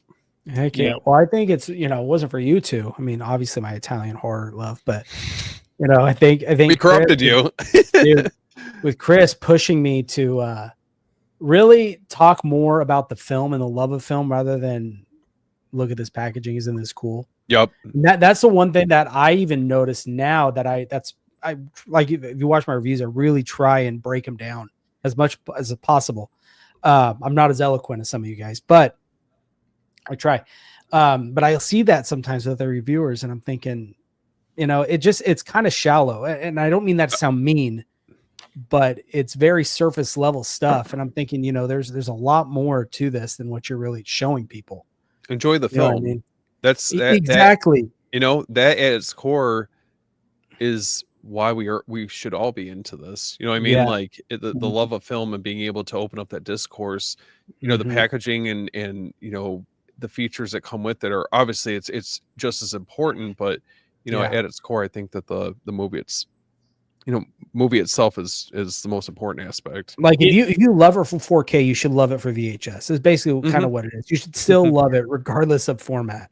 I mean, you know? There's every part of it there's room for, you know, there's room for people who do unboxings, there's room for people who only talk about packaging. And then you have a whole nother level of that, which I find myself more in, which is kind of like the little bit more of like deeper analysis and into, you know, that's kind of where I find myself. But I love to kind of exist in all of it. And I don't encourage people to talk about the movies because I feel like there needs to be more content out about talking about the movies. I think people will just learn to appreciate what they own and what they spent their money on much more if they just took the time to really look in. I mean, reading booklets, watching bonus features, listening to commentaries has shaped so much of what and why I love movies like I do today. Yeah. And if I had never gotten into those, you know, maybe it would be different, because I am guilty of buying stuff and watching it and then putting it on the shelf and it's there for 4 years. And then I pull it back off the shelf. I watch it and I'm like, oh, okay. And then I finally watch, you know, the behind the scenes or I read the booklet and I'm like, fuck, dude, now I love this. Now this is like, you rediscover it. Yeah, like exactly. Top release for me. And I think that's what our podcast, like people, the podcast is supposed to be a combination of like, if you've listened to the commentary and you just want to hear a discussion on it, but it's also like for people who, you know, maybe do struggle with commentaries and want to just kind of get that info through a different source. So, you know, that's all. Like like Reanimator. You know, I'm Christian posted today that somebody left a comment and said like, finally somebody didn't just unbox this thing. I'm guilty. No, Which I I- will say, Ignite Films did title me as the first person to do an unboxing of it, but I consider real unboxings different than YouTube unboxings. You know Yeah. what I mean? Yeah. And then I gotta, give thanks to Brian pulling me to challenge me to not watch just horror movies and enjoy other genres than just horror. Well, I thank you guys for just inviting me on here because I'm like, sometimes I feel like I can't talk Italian horror. I can't talk boutique That's okay. horror, but I All still like, I don't feel like excluded on anything. I can keep up a little bit, but y'all humor me when I bring up Marvel. Dude, well, that's I can talk Marvel too. Dude, Marvel. I just watched the Thunderbolts. We can talk about Marvel all day. We can all talk Marvel. I mean, we can talk. It's pretty amazing, man. Like I know for myself, I can go from, like Bergman to classic cinema to the deepest extents of horror to comedy. Like let's talk about Marvel. Like I'm just a film guy, and I feel like horror becomes a little bit of a persona online because that's where the bulk of the audience is anymore. You know what I mean? But at the end of the day, like I just consider myself a cinema guy. I just watch movies. It doesn't matter what. I can go from a romantic comedy to an erotic drama to a cannibal film to an Adam Sandler all in the same day. It don't matter. You know what I mean? Oh yeah. I will say, I think since like getting into this, I mean, obviously first and foremost, it's always been like 4Ks and Blu-rays, but I will say like over the last year, I've really kind of dove deeper into like VHS as well, and having that appreciation for obviously for all of you guys at one point appreciating that format to where things have come to now, and it's like everything in between. So it's I don't know, it's kind of opened my mind up to enjoying it in different formats for the movies I love. Yeah, I've kind of rediscovered my love for VHS over the past like year, and I get to the point now. Like I bought like 5 VHSs today that I'm probably not going to watch for like another couple months or something. I feel like I'm buying more than I can keep up with, but I'm getting to that point where it's like when I watch a VHS, I'm just watching the movie. I'm not thinking about anything else because it's a movie I've seen 100 times. I don't care what format it is on. I want the best, and I make videos critiquing, because I feel like if you're going to buy something, you should see, but I would rather watch some of these than anything else just because I get away from the technical parts of the things I should be looking for. I'm just watching the movie, and it's a physical media to like VHS is like a feeling. It's not a yeah, and I mean, especially with us, growing up around the same time, it's just VHS is kind of it feels like home in a way, I guess is a good way to put it. It feels it's comfortable. Yeah, it kind of reminds you of a better time, and just seeing all the little cracks and the fuzziness of the film, it adds to it, and it just kind of takes you back, I think is the best way to put it. For me, it's a midlife crisis, and I'm okay with it. I was gonna say, well, I just enjoy the imperfection part of it, and it doesn't need to be perfect, like this whole wall behind me I cherish, and everything in there I cherish so much, but still my favorite piece is in my living room. I have a Jurassic Park shelf, and the VHS that's on there was a VHS I had as a kid that I lost, or I thought I lost, and my best friend found it because I brought it to his house to watch it, and he gifted it to me a couple years ago, like back to me. Like that's like a prized possession of mine. You know what I mean? I have one of those. I haven't pulled the trigger on it because it's widely available, but I have one. It's Independence Day VHS with the lenticular. With the when the White House is exploding. Yep. Because I had that as a kid. That's really the only reason I want it. It's not just, it's one of my favorite movies and it's got a lenticular. It's literally, that was the version I had as a kid, and I want that version again. I have that same fascination with my VHS of The Lost World with that lenticular insert. Yeah. As a kid, and believe it or not, even with Jurassic Park 3, because I remember buying that VHS at like a drugstore with my mom. There was a big promo outside of the drugstore that they had Jurassic Park 3 on VHS, and that shiny silver, like almost chromish slip over the of the VHS is incredible. And every single time I look at it, it just brings me back to like that exact moment I remember going into the store with my mom and buying that. There's one I want, and it's like the weirdest memory you have of things. But I remember for Easter, I don't even know how old I was. I got a Ninja Turtles. I think it was like an Easter movie that they did, one of those straight to VHS Ninja Turtle cartoons. But it was like an Easter one, and I got it and I was like, I'm trying to find it because I have this weird memory of getting it for Easter. When I had that with a couple of the McDonald's movies. Remember the VHS? There was a couple of them that I have like a weird attack. I don't own them, but like if I ever did just happen to stumble across them, I'm sure it'd be like a nostalgia wave for me. Didn't they do the X-Men, the animated series with the McDonald's, like the Happy Meals? Am I remembering that correctly? It wouldn't surprise me. I don't remember. I don't remember those as much, but I remember the cups they used to get, the little glass. I remember I remember the Disney ones. Yeah. They had all the trivia facts all over it. Mm-hmm. Yeah, dude. I have those somewhere.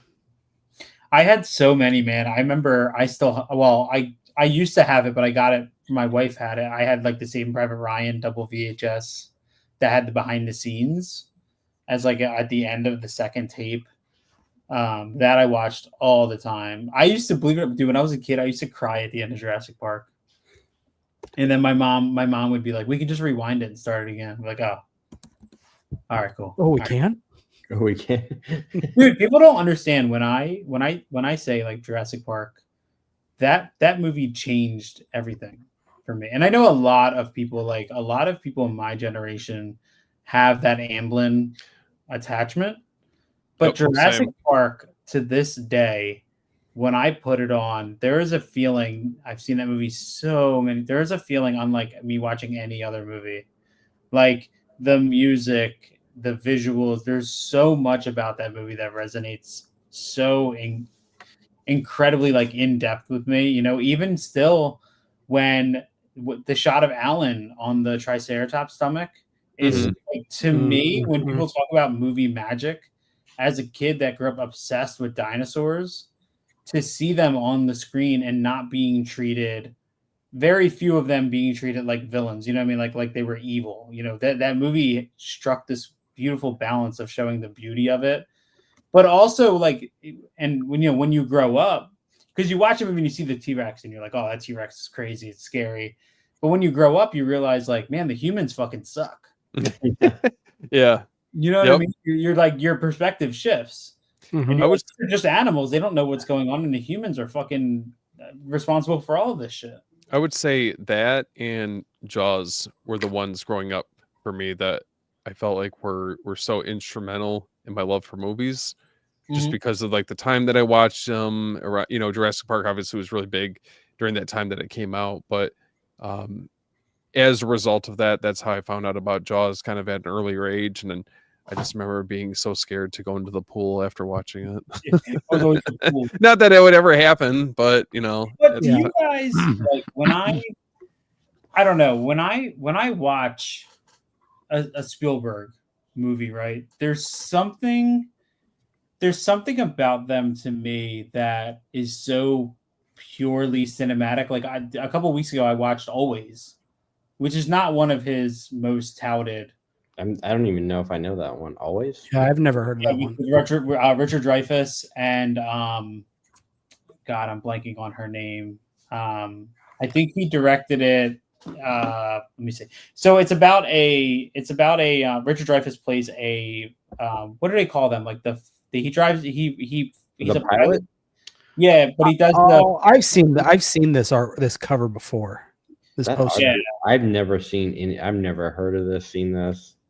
It's a really cheesy movie. So he dies essentially, and she basically goes on to become a pilot, and he didn't want her to, but he's in the afterlife and he's sent back to like be a protector, but he can't, do anything that's gonna like sway. He needs to be able to let her go. Like it's very cheesy. Is it kind of Heaven Can Wait kind of ish?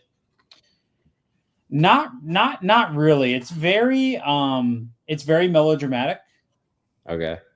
But there's these little things that Spielberg does that's incredible. So in the beginning of the movie, there's a dance scene at a party, and he buys her this dress and these shoes, and she doesn't want them, so he throws them onto the stairs. But the way the shoes fall out and the camera pans in on the stairs, it's like that perfect setup of how the box opened and the shoes topple out. Mhm. There's just something so, I don't know, purposeful about every single time he moved the camera in that era of Spielberg. I think that's a whole other discussion that, and I've talked to people about this, and I truly believe this. I think the craft of filmmaking is dead. I 100% agree. I think people don't have intention for anything. It's just make the movie, do this, and it's like there's not very much intention in anything. And like you even look at, okay, so like one of my favorite shots from What Lies Beneath. I don't know if y'all remember this. There's a scene where she's unconscious. She gets like paralyzed, and the camera goes, it's low to the floor, and then it goes under the floor. Like one of the craziest shots I've ever seen. And it's just like little things like that. But it's also like subtext. Like people don't know subtext, and they don't know, like, you don't have to tell the audience anything, just show them and let them put it together. And there's a craft to filmmaking, even if it's just shooting a close-up of like a shoe falling or something, and it's like there's the intent behind it.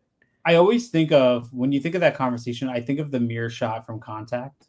Yeah, where she's running and then it opens, and like that shot is still discussed to this day. You know what I mean? And it's such a great, like, first of all, the creativity to think of something like that. But like you talk about the intention, like there's an art to that, there's a craft, there's a, like, you have many departments working together to accomplish that shot, you know what I mean? And it's just it's something like lost to that. There's none of that. Like, I feel like anymore everything is a wide, I mean, it's a coverage, and then they move on. It's coverage, and I feel like people forgot how to shoot and don't know how to compose great wide shots. Like Spielberg's the master of basically oneers in a way. Like, you know, J.J. Abrams is like the only one who can kind of copy it, but the whole, like, let's do this in a one take, but I'm going to move the camera. We're going to get 5 different angles. We're going to go from a wide to a 2-shot to a close-up to a profile. Like Spielberg is like, when it comes to filming, I think you and I talked about this before with just like, I think he's still the master of blocking. You know what I mean? Like everything in the shot is so intentionally placed, and all the movements are so intentional, and it just creates this movement and this flow that's not so apparent that it takes you out of it, but it feels incredibly natural. Have you seen what Soderbergh did with Raiders of the Lost Ark?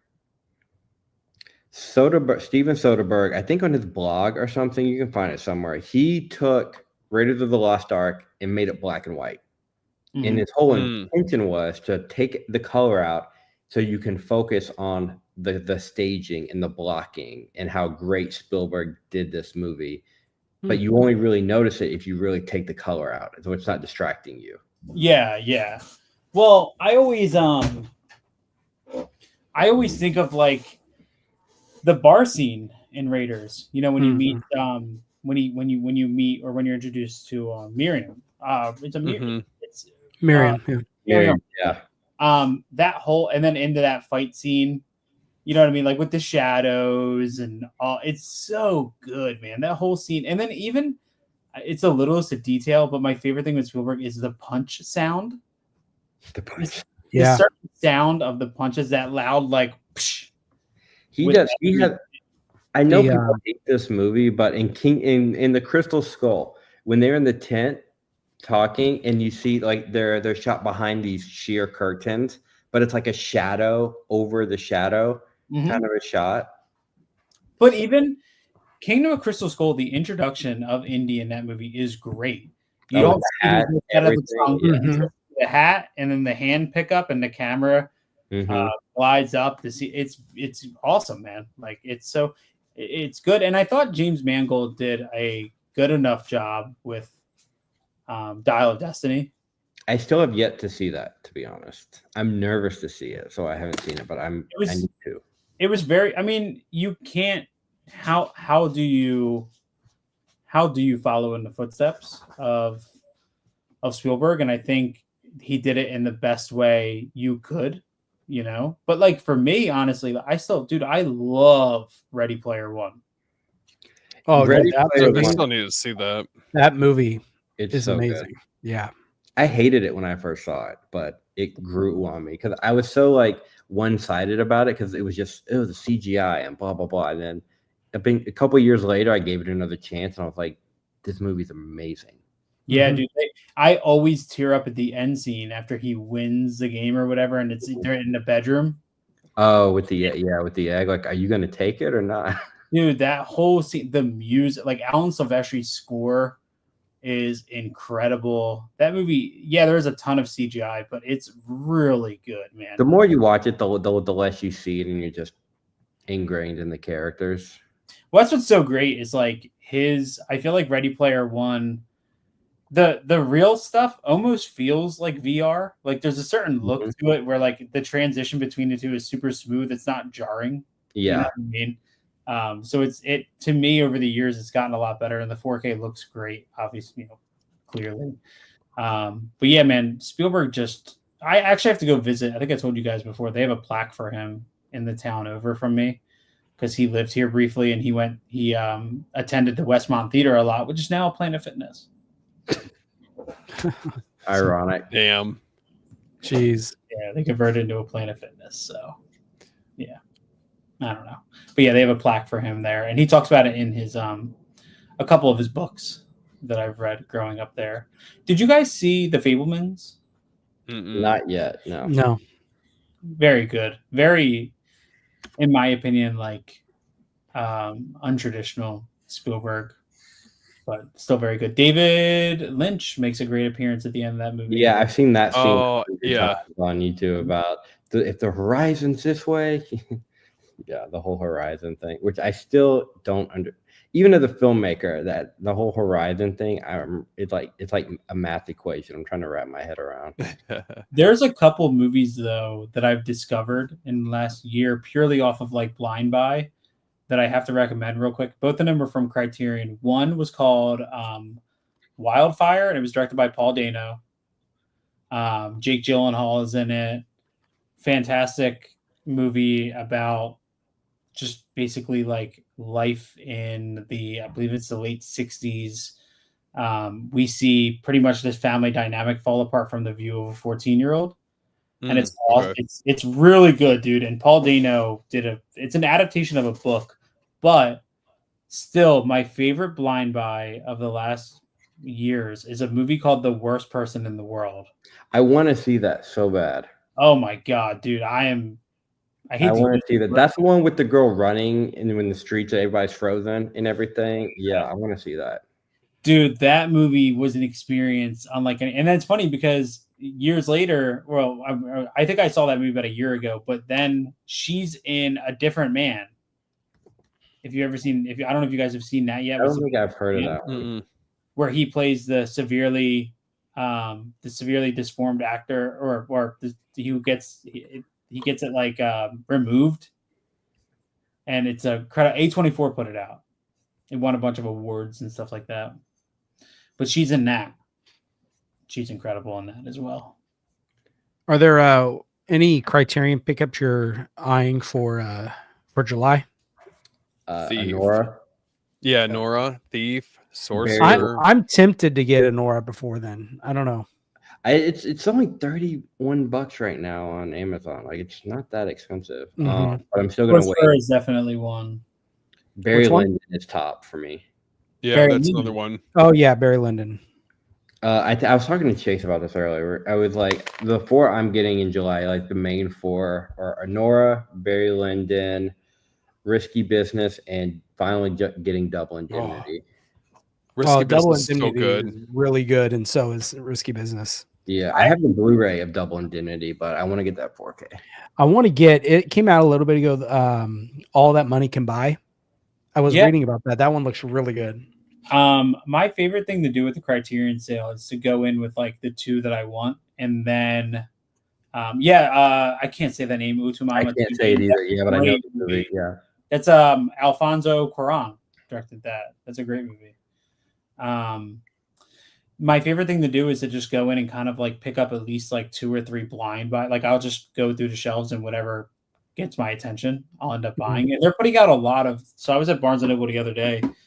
They had a ton of like John Woo's Japanese films for like 30% off on Criterion that I didn't even know were out. They had a lot of, like, my Barnes and Noble is very good. And the problem with the Criterion sale is that if I get there 2 days after it started, the section's like blown out. Yeah, Really? it's So like Triangle of Sadness is one I've been eyeing for a long time. And the thing I love about the Criterion sale too is that my wife really gets into going and kind of seeing what's there. You know what I mean? Because like most 98% of what I buy is online. But to go to Barnes and Noble with her and, you know, be able to go through the Criterion collection. And then we always both of us end up with a stack of titles. And then we have to sit there for 20 minutes and figure out what we're going to buy this time. And have you seen Triangle of Sadness? No, I've just been like incredibly, since it came out on Criterion. Since it came out, every sale I've picked it up at least 4 times, and then I always end up putting it down. That was kind of a one and done for me. It's 3 stories in one. I feel like the second story is my favorite story. That's the one with Woody Harrelson. Okay. Yeah, but it's got 3 stories. Yeah, I think I'm gonna. It was interesting. It was very interesting. I think I'm gonna pick up 7 Samurai this time around. That's another one. Every time I go, I pick that up, and then I end up. This last year, though, I'm excited because the last sale, which one was that? November? Yeah. My Barnes and Noble had like really crazy stuff in stock they never had before. Like they had Solo, like 120 Days of Sodom that I picked. They had In the Realm of the Senses. They had a ton of stuff that I had never seen in store before that I ended up buying. Every time I go to a Barnes and Noble, I always feel like I'm going to jump on. I need to pick up some A24 movies because they have them like right there. Like I need to get Heretic. And there was I want to see Love Life. Baby Girl, bro. It's good. Brian, you would like it. You need Baby Girl. Speaking of 7 Samurai, did in a glass of milk. You don't want to get the BFI one? I looked at that. Thing is loaded. Holy hell. I'm not going to get the 4K of 7 Samurai. I'm just going to get the Blu-ray from Criterion. You know, at half off, it'll be like, what, probably like $15. 15 to 20 somewhere in there. Brian, have you seen Choose Me? 1984's Choose Me? No, I keep seeing that poster though everywhere. I know.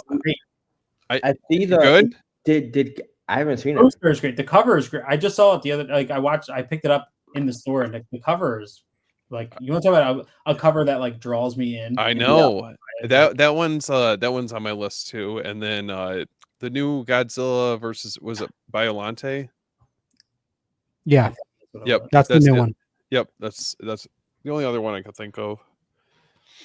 Yeah, I haven't. No, I know Q is really big in those films. What, Godzilla? Godzilla. Yeah, Godzilla. I so badly. One day I will spend the money. I want that Bergman set that they put out, but it's like $300. Yeah. What, is it all of his films? Mm-hmm. Yeah, it's like that Haneke set. Can you buy them separate? You can buy them separately, right? Yeah, but by the time you buy each one separately, you're going to be probably above the set of the box. That's true. So right now, it is on Amazon. I showed my wife not too long ago. I was like, I want this set one day. Where is the collection at? Because he's a director that I know a couple of his titles, but I would love to just explore deeper. And if I have the box set, I would be much more likely to like really dive into it. Bergman box set. Let's see if this thing is still.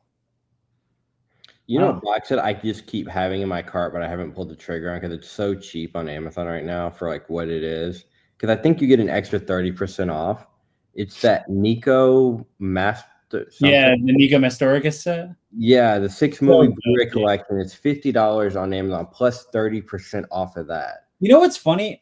I don't have the 30% off coupon for it because I looked at picking it up, but I don't have like when I pull it up on Amazon, it's $49.99, but I don't see the 30% off coupon. I have mine like right here has the 30% off.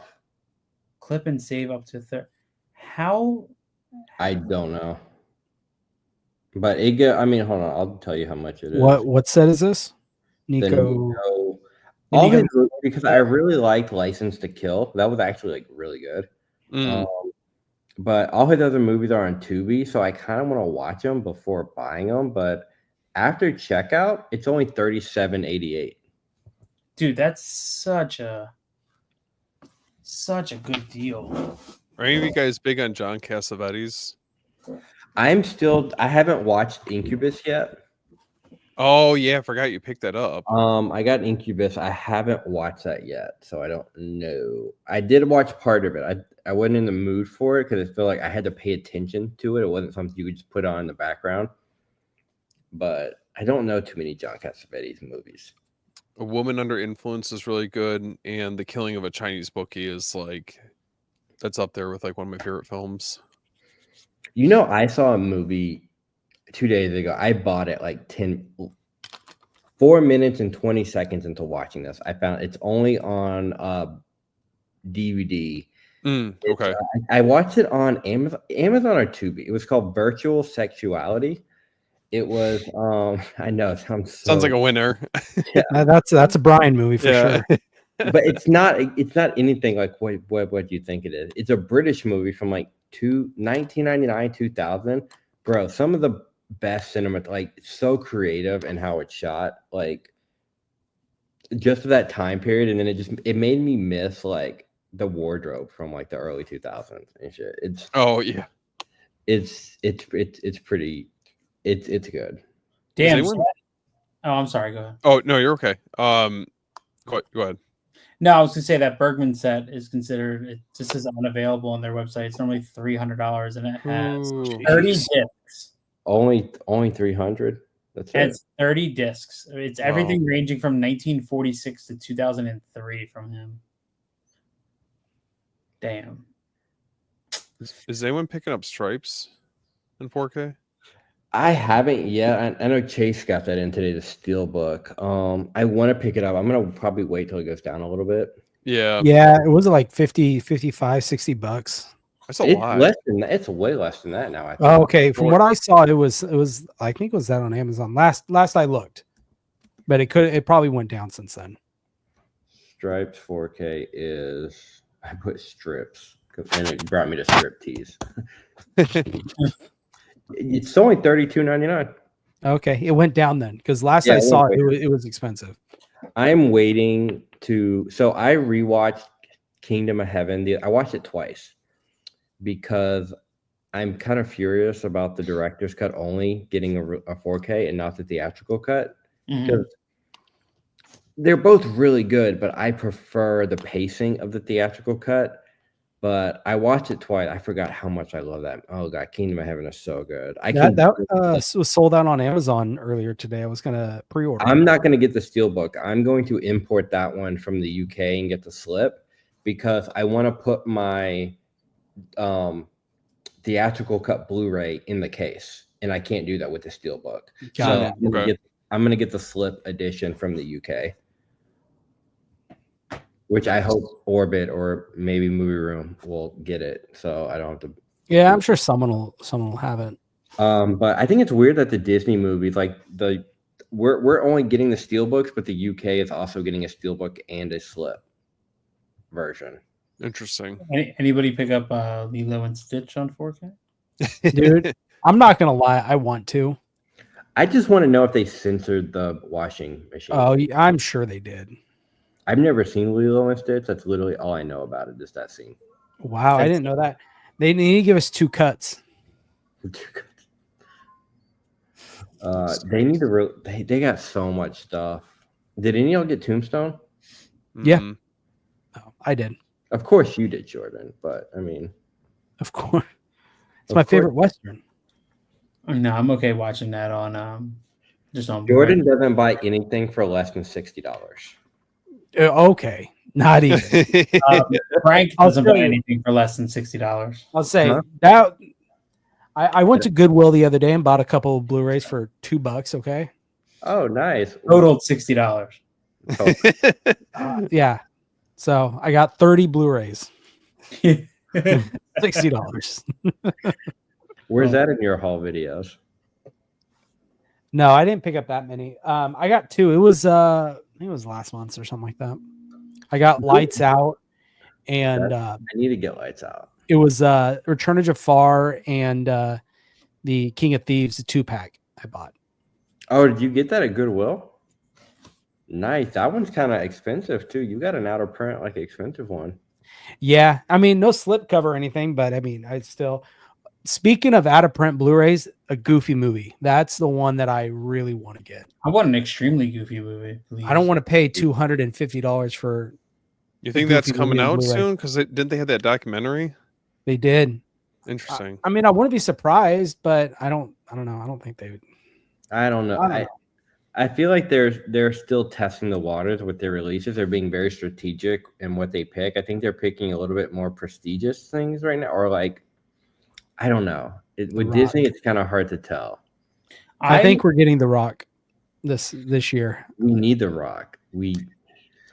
I will buy that Steelbook and I will buy the UK Slip import. I will buy them both because they're going to have different artwork on it. Did anyone get Dirty Harry? In my opinion, the Steelbook. I think I got it. I can't remember. He buys so much stuff. He doesn't know. Good problems to have. Yeah, good problems. Hey, not much. I need to buy a new truck, so I don't know. That probably be slowing down here pretty soon. The whole Steelbook thing from Disney, in my opinion, is I get why they're doing it. I think it's a terrible, terrible thing. Though I do not like Steelbooks, and I'm not going to buy. I don't care how bad I like. If the Rocky Man on 4K, I'm not buying a Steelbook of it. I'm not. Like if it's the only one, I'm not buying it. I'm not. Like Kingdom of Heaven, I'm not buying that Steelbook. Tombstone, if I get it, most likely I'm gonna find the UK Slip because I like the artwork on the Steelbook, but I'm not paying those prices. I saw it today at a movie trading company for $64.99. I'm like, no, go F yourself. No. Yeah, I'm not doing that. There's no way. I mean, I feel it's not just them, Sony too, because A Knight's Tale is like $41 right now. But Sony's in charge of Disney's physical distribution. Yeah, but I don't think are they in charge of the sales and the cost. A Knight's Tale's not Disney though, is it? No, but I'm saying, but Sony's probably going to follow the same model they're going to do with the Disney physical releases. Yeah, true. Yeah, Knight's Tale's Columbia, so that's Sony. Yeah, they're gonna. Because it's working with the Disney thing. So well, that's the thing is like this, like people like me can say like I'm not going to do it, but it's so funny, man, because I see people all the time complaining about the prices of Steelbooks, but like they're the first person to show them off to buy them, and it's like they're only going to keep doing that if you keep buying them. So they're going to keep raising the prices. They're going to keep charging you more and more and more for the Steelbooks, and then at what point? But they're going to complain about Reanimator costs. Yeah. Because Reanimator 4K was $80, but meanwhile they just paid $80 for a Steelbook. Deadpool Wolverine. Steelbook. Like, come on. Like, it just and doesn't make make got like Lionsgate Limited, who's only putting out like the editions on Steelbook and not like two. I just don't like how fragile Steelbooks are. That's really really the only thing. I agree. I mean, William Driver, I like Steelbooks. I do. But like I'll usually wait if they get too expensive. Some I won't, like Tombstone. That's my favorite movie. I'm gonna buy it. Yeah, I mean, people can buy whatever they want. Like if you're happy doing that, then I fully, I'll support you, and that's cool. I just won't. You know what I mean? But there's some movies that have just only come out in Steelbook format. That's what I think is weird. Like Taxi Driver. Yeah. Taxi Driver only got a Steelbook, so I'm like, well, it's either I get this or I don't have a choice. But I mean, think about it though. Like Stripes only got a Steelbook. A Knight's Tale so far only has a Steelbook. Let's see what else. There's a bunch of different, like you have Second Sight, right? Second Sight puts out collectors editions. They put out their things like collectors. They include all this extra stuff, right? They give you a great presentation. They're charging $40. Yep. Disney knows that there's a collector market for steelbooks that'll cough up the money because that's what they like, and that's fine. But Disney looks at it from hey, we're just gonna make money off this. Like, put it in a steelbook. Don't put anything new on there and charge them $60. Well, and it was we'll do it. It was the same thing with like Panic Room and The Social Network. Both of those, they only got steelbook releases, and which was kind of odd because Seven had a standalone, like just your standard release, then had the 4K, or like it was like a digipack, but still, it's like at least it gives you options. That didn't make any sense to me. And then Fincher's got the worst packaging ever. Which one? Always has. Fincher has the worst packaging. I know. I'm like, dude, that come on. steelbook drives me nuts. The backside of that steelbook is for which like one? hot garbage of 7. Same with though, like Scream Factory. Scream Factory wouldn't be putting out 3 editions of Return of the Living Dead on 4K steelbook if nobody bought the first 2 or the second one. You know what I mean? Like, they keep doing that. Is there a market though for like to continue to keep releasing them? I guess maybe it's just not for me. But well, it seems like what they'll do is they did their own, then they did like Amazon exclusive ones, then Walmart jumps in. Now Walmart's, putting their hat in the ring with all their exclusive steelbooks. So it's kind of seems what they're doing. I'm just a fan of the artwork on some of the Shout and Scream steals, personally. What do you guys think of the artwork for Ace Ventura? I've heard some mixed things on that one.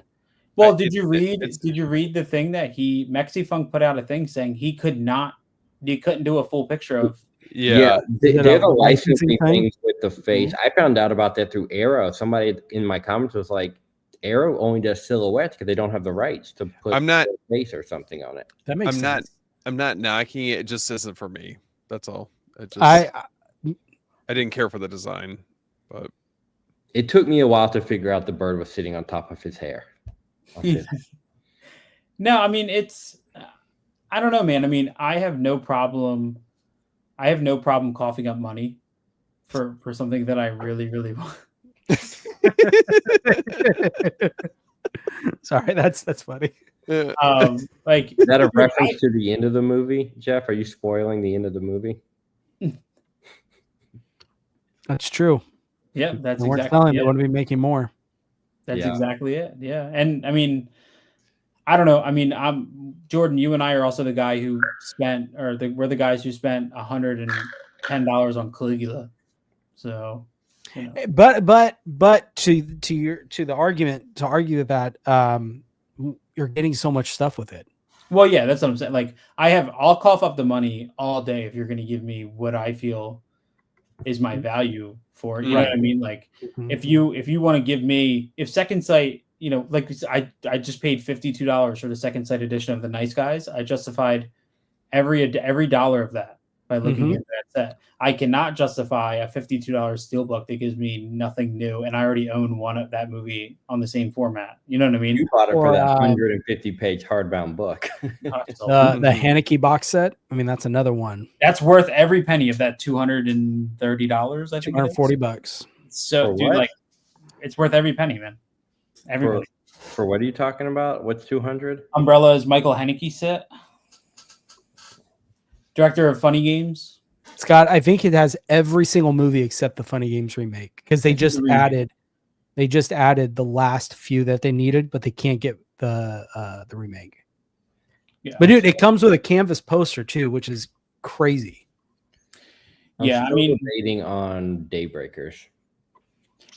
Didn't Lionsgate Limited just announce a steelbook for that? Yep. Did they really? Yeah, they did. Or they're teasing it. I pre-ordered the Umbrella one. But it's just so expensive with shipping from them and everything, and then you gotta wait. It's more of an inconvenience. Like, I don't know if I'll ever buy directly from.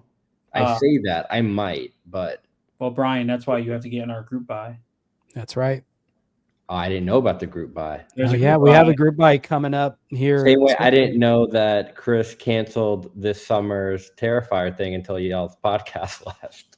Well, that was, dude. We're trying. So we're It's everything. okay. I didn't know about it either. It's still Yeah. gonna happen. It's Right, still Chris? I'm gonna over here watching Yeah. Terrifier 2 like 20 times. You know, get him. Well, then prepared. Brian, you're just gonna be an expert. I just can't wait for Texas Chainsaw Massacre. Yep, I'm excited for Yeah. that. it's gonna be hot and sweaty. It's always like Oh, that's what Chris told me at least. The summer, hot summer sounds. yeah. Me googling me on YouTube looking at the hot summer sounds. I'm like, what's that sounding like? I think like a Seal song came up. I was like, if we just played this in the background of the episode the whole time, you know. I wouldn't question it. Well, it's like, you know what the Terrifier thing was, Brian? We initially the idea was to do all 3 Terrifier movies like in a close range, and then like people don't, and it's okay, but people don't realize the amount of work that goes into one episode, meaning Oh, like yeah, I the can research. Yeah. And the thought of having to do research and everything for all three Terrifier movies to record in 1 month felt like It's a little overwhelming. Yeah. so, they made Vestron website exclusive now. Is that why May is not available on Amazon? I don't know. I don't know. I didn't know about this. I Whoa. still am gonna roll with that second site for May. Question to go back to Terrified to what we were talking about earlier with that box set that's 40% off now. Do y'all think that's not selling just because they printed way too many? Yes. Or because the fourth 20,000. Oh no, I think it's a combination of both because I'm sure they have to offload all these before the inevitable announcement of the 4-pack box set. Yeah, I think they did print way too many. 20,000. That's 20,000 units. That's ridiculous. Yeah, no wonder it's 40% off, and they're sending it to everybody. It was like it was giving me what was that Texas Chainsaw Massacre chainsaw? That's giving me vibes of that where I know there was like a $300. Yeah, I feel man. so bad for Christian. He jumped on that so quick and got burnt. Oh, well, they all did. Whoever bought it. Thank you. That was so confusing to me from them because, like, gone are the days of like getting away with that shit. You know, like you're gonna get called out for it. People are gonna know. People are gonna share it. And then what? 6 months after it came out, then they do like a half off sale, and it was like $120 or something. And people were like, "Well, I just spent $260 on this." You know what I mean? Like, or whatever they can. Or like at conventions, they were selling it for like way cheaper. I don't know. That was a weird thing, man. So have you ever like a handful of them? Yeah, and I've tried to order from Orbit, and they go so fast. That's how I got my Intruder, was from Orbit. With Orbit, I usually wait until. Well, I pre-ordered my Lethal Weapon through Orbit, but I usually wait until they show on Instagram it's in stock, so they'll ship it like right away. I usually do that. Yeah, and especially now with the whole like, it's like you said, Chris, the Nightmare on Elm Street box set is on sale for $30 like something bucks. Like I remember when that was like gone, sold out, you can't get it, it's $80, and I know it's this whole FOMO thing, and you start to realize. Well, especially on titles like that, they're not just going to print a very small amount because they're going to want to get milk as much as they can out of those titles because they can. That's why I'm waiting until we see what the whole Nightmare on Elm Street collection is going to look like in different versions before before pulling the trigger on one thing that, if you don't buy it by February 10th, you're not gonna, whatever that BS was that Zabby tried to pull, like it's still going to be available in 2 years, guarantee you, because that's an expensive, very niche thing. It's not for everybody. It's not for everybody. And like, look at the Neverending Story. Still, it's like a $200. Granted, it's one movie versus 7 movies, but it's still, it's a very niche thing. Well, I think another example of things people freaking out. I mean, even look at Umbrella. They're re-releasing their collector's editions again, and they're numbered. Yeah, you kind of made me upset with that one. Wait, what? Yeah, so they've been kind of restocking some of their collector's editions. That's how I got Monkey Shines and like Stigmata. Do And they those count released- that? Yeah, How did I they miss that? redid Stigmata and they re-released Masters of the Universe. Masters of the Man. Universe, they Primer, they re-released that for a short bit. I want to say they did Kids. I could be wrong. Oh, but I please know, don't do that to I me, know. man. I told Chris. I feel like I saw it one time. How did they redo their numbers though? Honestly, I'm convinced that they just add more numbers. Let's say they released one with 2,000 Yeah. units. I'm convinced they released it like, whatever, a year later, and they say there's 2,500 units. Or unless they're nobody's purposely going to compare holding some back. 2,500 is not going to meet. I would say, or you manufacture 2,000, you sell 1,500, you hold on to 500. And yeah, and that's the only other thing I could think of. I'm holding off for Blood and Honey 1. Hopefully they bring that back out. Man, Because I wish you bought Stigmata like Mhm. like just right after I bought Stigmata, and when Yeah. I bought it, they did. It was which I'm happy with just a slip, but I would have loved the box. I mean, it was maybe a month, and Yeah, maybe it a was, month it was after you very got it. short after. But and then- I saw it from a Facebook group. Someone said that they're up and they're going quick, and I bought my Stigmata, and it instantly sold out again. Yeah, I mean, my Stigmata umbrella box is one of the things that's in my sale pile. I didn't love that movie as much as I thought. Oh, really? Wait, you have the box set Mm-hmm. and you're getting rid of it? Mm-hmm. Never mind. Honestly, I thought about just sending it to you. I'm thinking about just making an outer box for it because it's the same slip and everything in the original artwork, but I don't know. Because I have the slip version. It's got a booklet. Honestly, bro. Same with honestly, Brian, we'll work out something. I gotta get yours because I gotta get your address because Night Train comes tomorrow, and then I don't see myself. I don't know if I'll like that movie. I kind of bought it. Oh man. Well, I hope you do like it. we'll chat tomorrow. You can have Stigmata. Yeah. We'll figure it out. Yeah, you like guys... even Zombie from Arrow. I haven't pre-ordered it yet because it's gonna come in stock, and then I can buy it and it'll ship immediately. It's not gonna be gone. You know what I mean? Mm-hmm. Like this stuff. Yeah. As much as I like the second site titles, I like pre-ordering because there is a chance that they have sold out before, but then like Creep is still around. A lot of them are still around. I think one like High Tension that seemed to go quick, if I remember correctly. What about this one? That's like that's a great one. I love that. Dude, that one. I was so mad because you guys told me when I think I was like planning on picking that up on my next order, and you guys were like, "It's sold out." I'm like, "What the fuck?" Dude, Intruder is so fucking good. The only thing I'm upset about that is you don't get the director's cut in the Umbrella release, but Synapse you do with their release. Is there that big a difference though? I don't know. I haven't seen it. I wouldn't know. Dude, I can't wait for that Full Moon box set volume 2. I feel like looks so nice. Yep. The only announcements I get excited for are Second Sight anymore. Like because Second Sight, it's an event on Second Sight. I think it's like an event to me. I'm like, oh yes, let's go because they'll drop like 2. You know what I mean? So what do you guys think? I mean, do you think that Possession could be coming soon? I think so. I think in the fall, maybe. When do they announce? When are their announcements? Shouldn't it be now-ish? Well, they skip months sometimes, so it's very possible they skipped this month. Jordan, what if it was The Fly and Possession? I man, he's about to be dusted. I don't know what I would do. Brian was talking about Marvel earlier. Like it'd be like the end of Infinity War. You're just dusted, man. Yeah. Pretty much. There's one movie from. Do y'all buy anything from Imprint?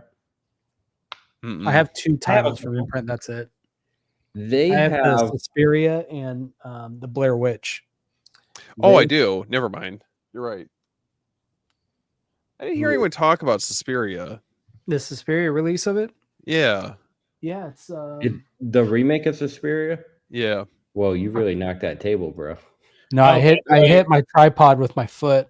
And that was Jordan. By the way, the cut of Intruder on that umbrella release is the director's cut. Oh, it is? Because I thought it just said theatrical on it, but the director's cut is just like the standard now for the Blu-ray release. Oh, okay. Good to know. Are you talking about this one?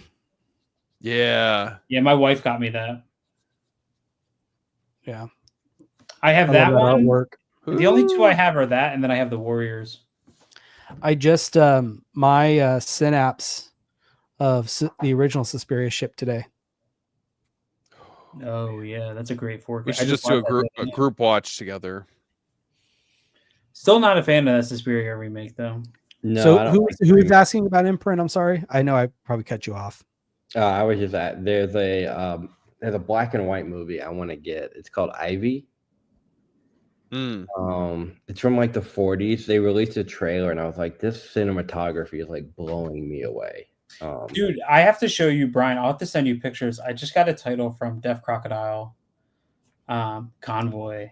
Convoy is one of the best looking 4Ks I have. Now me and Chase have two different versions. So he has the Imprint one, which has Dolby Vision. I have the Studio Canal. The same transfer. It's just mine only has I have the UK Steelbook, which is just HDR, but looks fantastic. And Kino is finally releasing that. That is if you're into 70s movies, it's a really good transfer. And it's got freaking Chris Christopherson, who's like the coolest character ever, you know?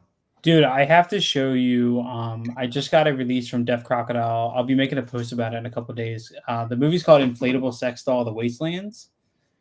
And it's a Japanese, like, not really an exploitation movie, but semi. Dude, every frame of this movie is beautiful. And it was made in 1967, shot in black and white. It blew me away, man. Like, absolutely blew me away. I'll have to look that trailer up. What's it called again? Inflatable Sex Doll: The Wastelands. Don't search my history, people. The Hot summer remake, day. Got that. The Suspiria remake is in Amazon Studios? I didn't know that. Yeah, by Deaf Crocodile. What was Jordan? Suspiria, the remake is in Amazon. Yeah, Studio. That and You Were Never Really Here. I knew that one was. Yeah, both of them were Amazon. Yeah. Yeah, Suspiria remake, not really. You know, not really a big I kind of want to get the Stir of Echoes imprint. Kevin Bacon, man. What's wrong with Kevin Bacon? Nothing you don't like him in Tremors? I like him in Hollow Man. Yeah. His best good. Role. Yeah, he was great in that. Him and Maxine is great. He's wild in Maxine. Wait, so isn't Hollow Man getting a 4K? Why do I feel like I heard something about that? It needs to get a 4K. Yeah, that I got that the Blu-ray Steelbook. I got Walmart from Walmart. Yeah, it was not that, and the Anaconda were not good. Dude, I was just more pissed that I bought that version, and that version, for the Walmart version, didn't have the special features, but the normal Blu-ray does have the special features. I was so mad, but I'm like, I'm gonna wait because I know a 4K is coming. So. And then Kickboxer, I got all three of those, and then Kickboxer, like not too long after that, got a 4K announcement. I'm like, oh, okay, well, just fuck me, I guess. You know, I have the 88 Films release of Hollow Man 1 and 2. Was that 88 Films? Oh, I had no idea. 88 that 101. 88 did the Anacondas. They then it's 101. Somebody did a Hollow Man 1 and 2 box set, a Region B. Which I think 88's the only company right now where you can get Anacondas 2 Blood Orchard on Blu-ray. It's not available any other place on Blu-ray, and it's not in a standalone. You got to get like the 4 movie. So Hollow Man 1 and 2 is from Hollow Man 2. Yeah, 88 Films. Have you ever tried to watch Hollow Man 2? Yeah, this one here from 88 Films. Dear God. Oh, I didn't know they did that one. Okay. Yeah, they did 1 and 2 in a collector's edition, a box set. I did not know that. $38 on eBay right now. Speaking of Hollow Man 2, I'm gonna have to hop off Yeah. here in a sec. That's Yeah, me my too. segue out of here. That movie's trash. Chris, I know I've asked you this before, but speaking of inflatable sex dolls, have you in Japanese movies? Have you seen anti-porn? I'm gonna keep. Oh gosh, is this how we're gonna end the stream? Yeah. Yeah, inflatable sex dolls and anti-pornos. It's on my list right now. I have a little pile of like to be watched next to my Blu-ray player as like I can't grab anything off the shelf until I watch them, and The Handmaiden has officially made it into that pile. I have a video coming out hopefully soon. I have to do some research on it because it's Japanese in a way, but I had to ask a friend of mine in Japan like how to say this term. It's a term, and I have a whole video that's kind of inspired by how you do your Instagram videos, but I'm trying to make it for YouTube, where it's more of like talking and showing instead of like more voiceover stuff. But I think you might find it intriguing. I don't want to give too much away, but it's similar to like everything you're talking about. I want to, by the way, I have to find that release of Castaway from 88 Films. It's a good transfer. I've never seen it. You just this movie has so much nudity remark made me want to buy it. Yeah. Oh, it's 20. Oh, never mind, sold out. Never mind. Okay. It'll come back. Their stuff comes back in stock. Yeah, that's one that I. Does the Orbit not have like where'd you Diabolic was out of stock. It should still be available on like Amazon. I don't know. Do you buy stuff from Amazon UK? I never have, but I can. I bought a few stuff from there. They're pretty good actually. I just remember the first time I ever changed my my country on Amazon, I accidentally switched it to like Japanese, and then I couldn't figure out how to get back to change it because it was all the Japanese one is so. I was like, what the fuck, dude? How do I find this shit? Yeah, no, it's available on Amazon UK for 13 euros plus $9 shipping. So what's that conversion? Like $20 or something. I don't know. Oh, damn. Okay. How is shipping from Amazon? It's just like shipping from like how you get from 88 Films, right? Yeah. Takes about a week. So it depends. If you're buying it directly from Amazon or if you're like buying it from a seller on Amazon, it's different. Oh yeah. A week, bro. I ain't got a week. No, I'm just kidding. Sorry. You get it faster than me. You're in New Jersey. It's just right there. My Jordan knows my stuff loves to not ever make it to my. Oh yeah, you're Caligula. No, it was terrible. He was just mad. Oh, was it Terrifier? Because his Playboy in Caligula didn't show it fast enough. Listen, bro. First of all, there's no room. It's not even Playboy, so. What? It's Penthouse. Okay, if you're gonna, my bad. If you're gonna insult us, do it right. Rest in peace, Larry Flint. I'm sorry. I almost bought that VHS today. Hey, he funded that movie, all right. Yeah, bro. Yeah. Put some respect on its name. All right, guys. I'm gonna go to bed. I have to wake up at 6 a.m. Yeah. Eastern. I gotta head out too. So. All right, guys. All right. I'll talk to you soon. All right, well, It's been real. it was fun. Later. Later, Guys, have a guys. good one. See ya.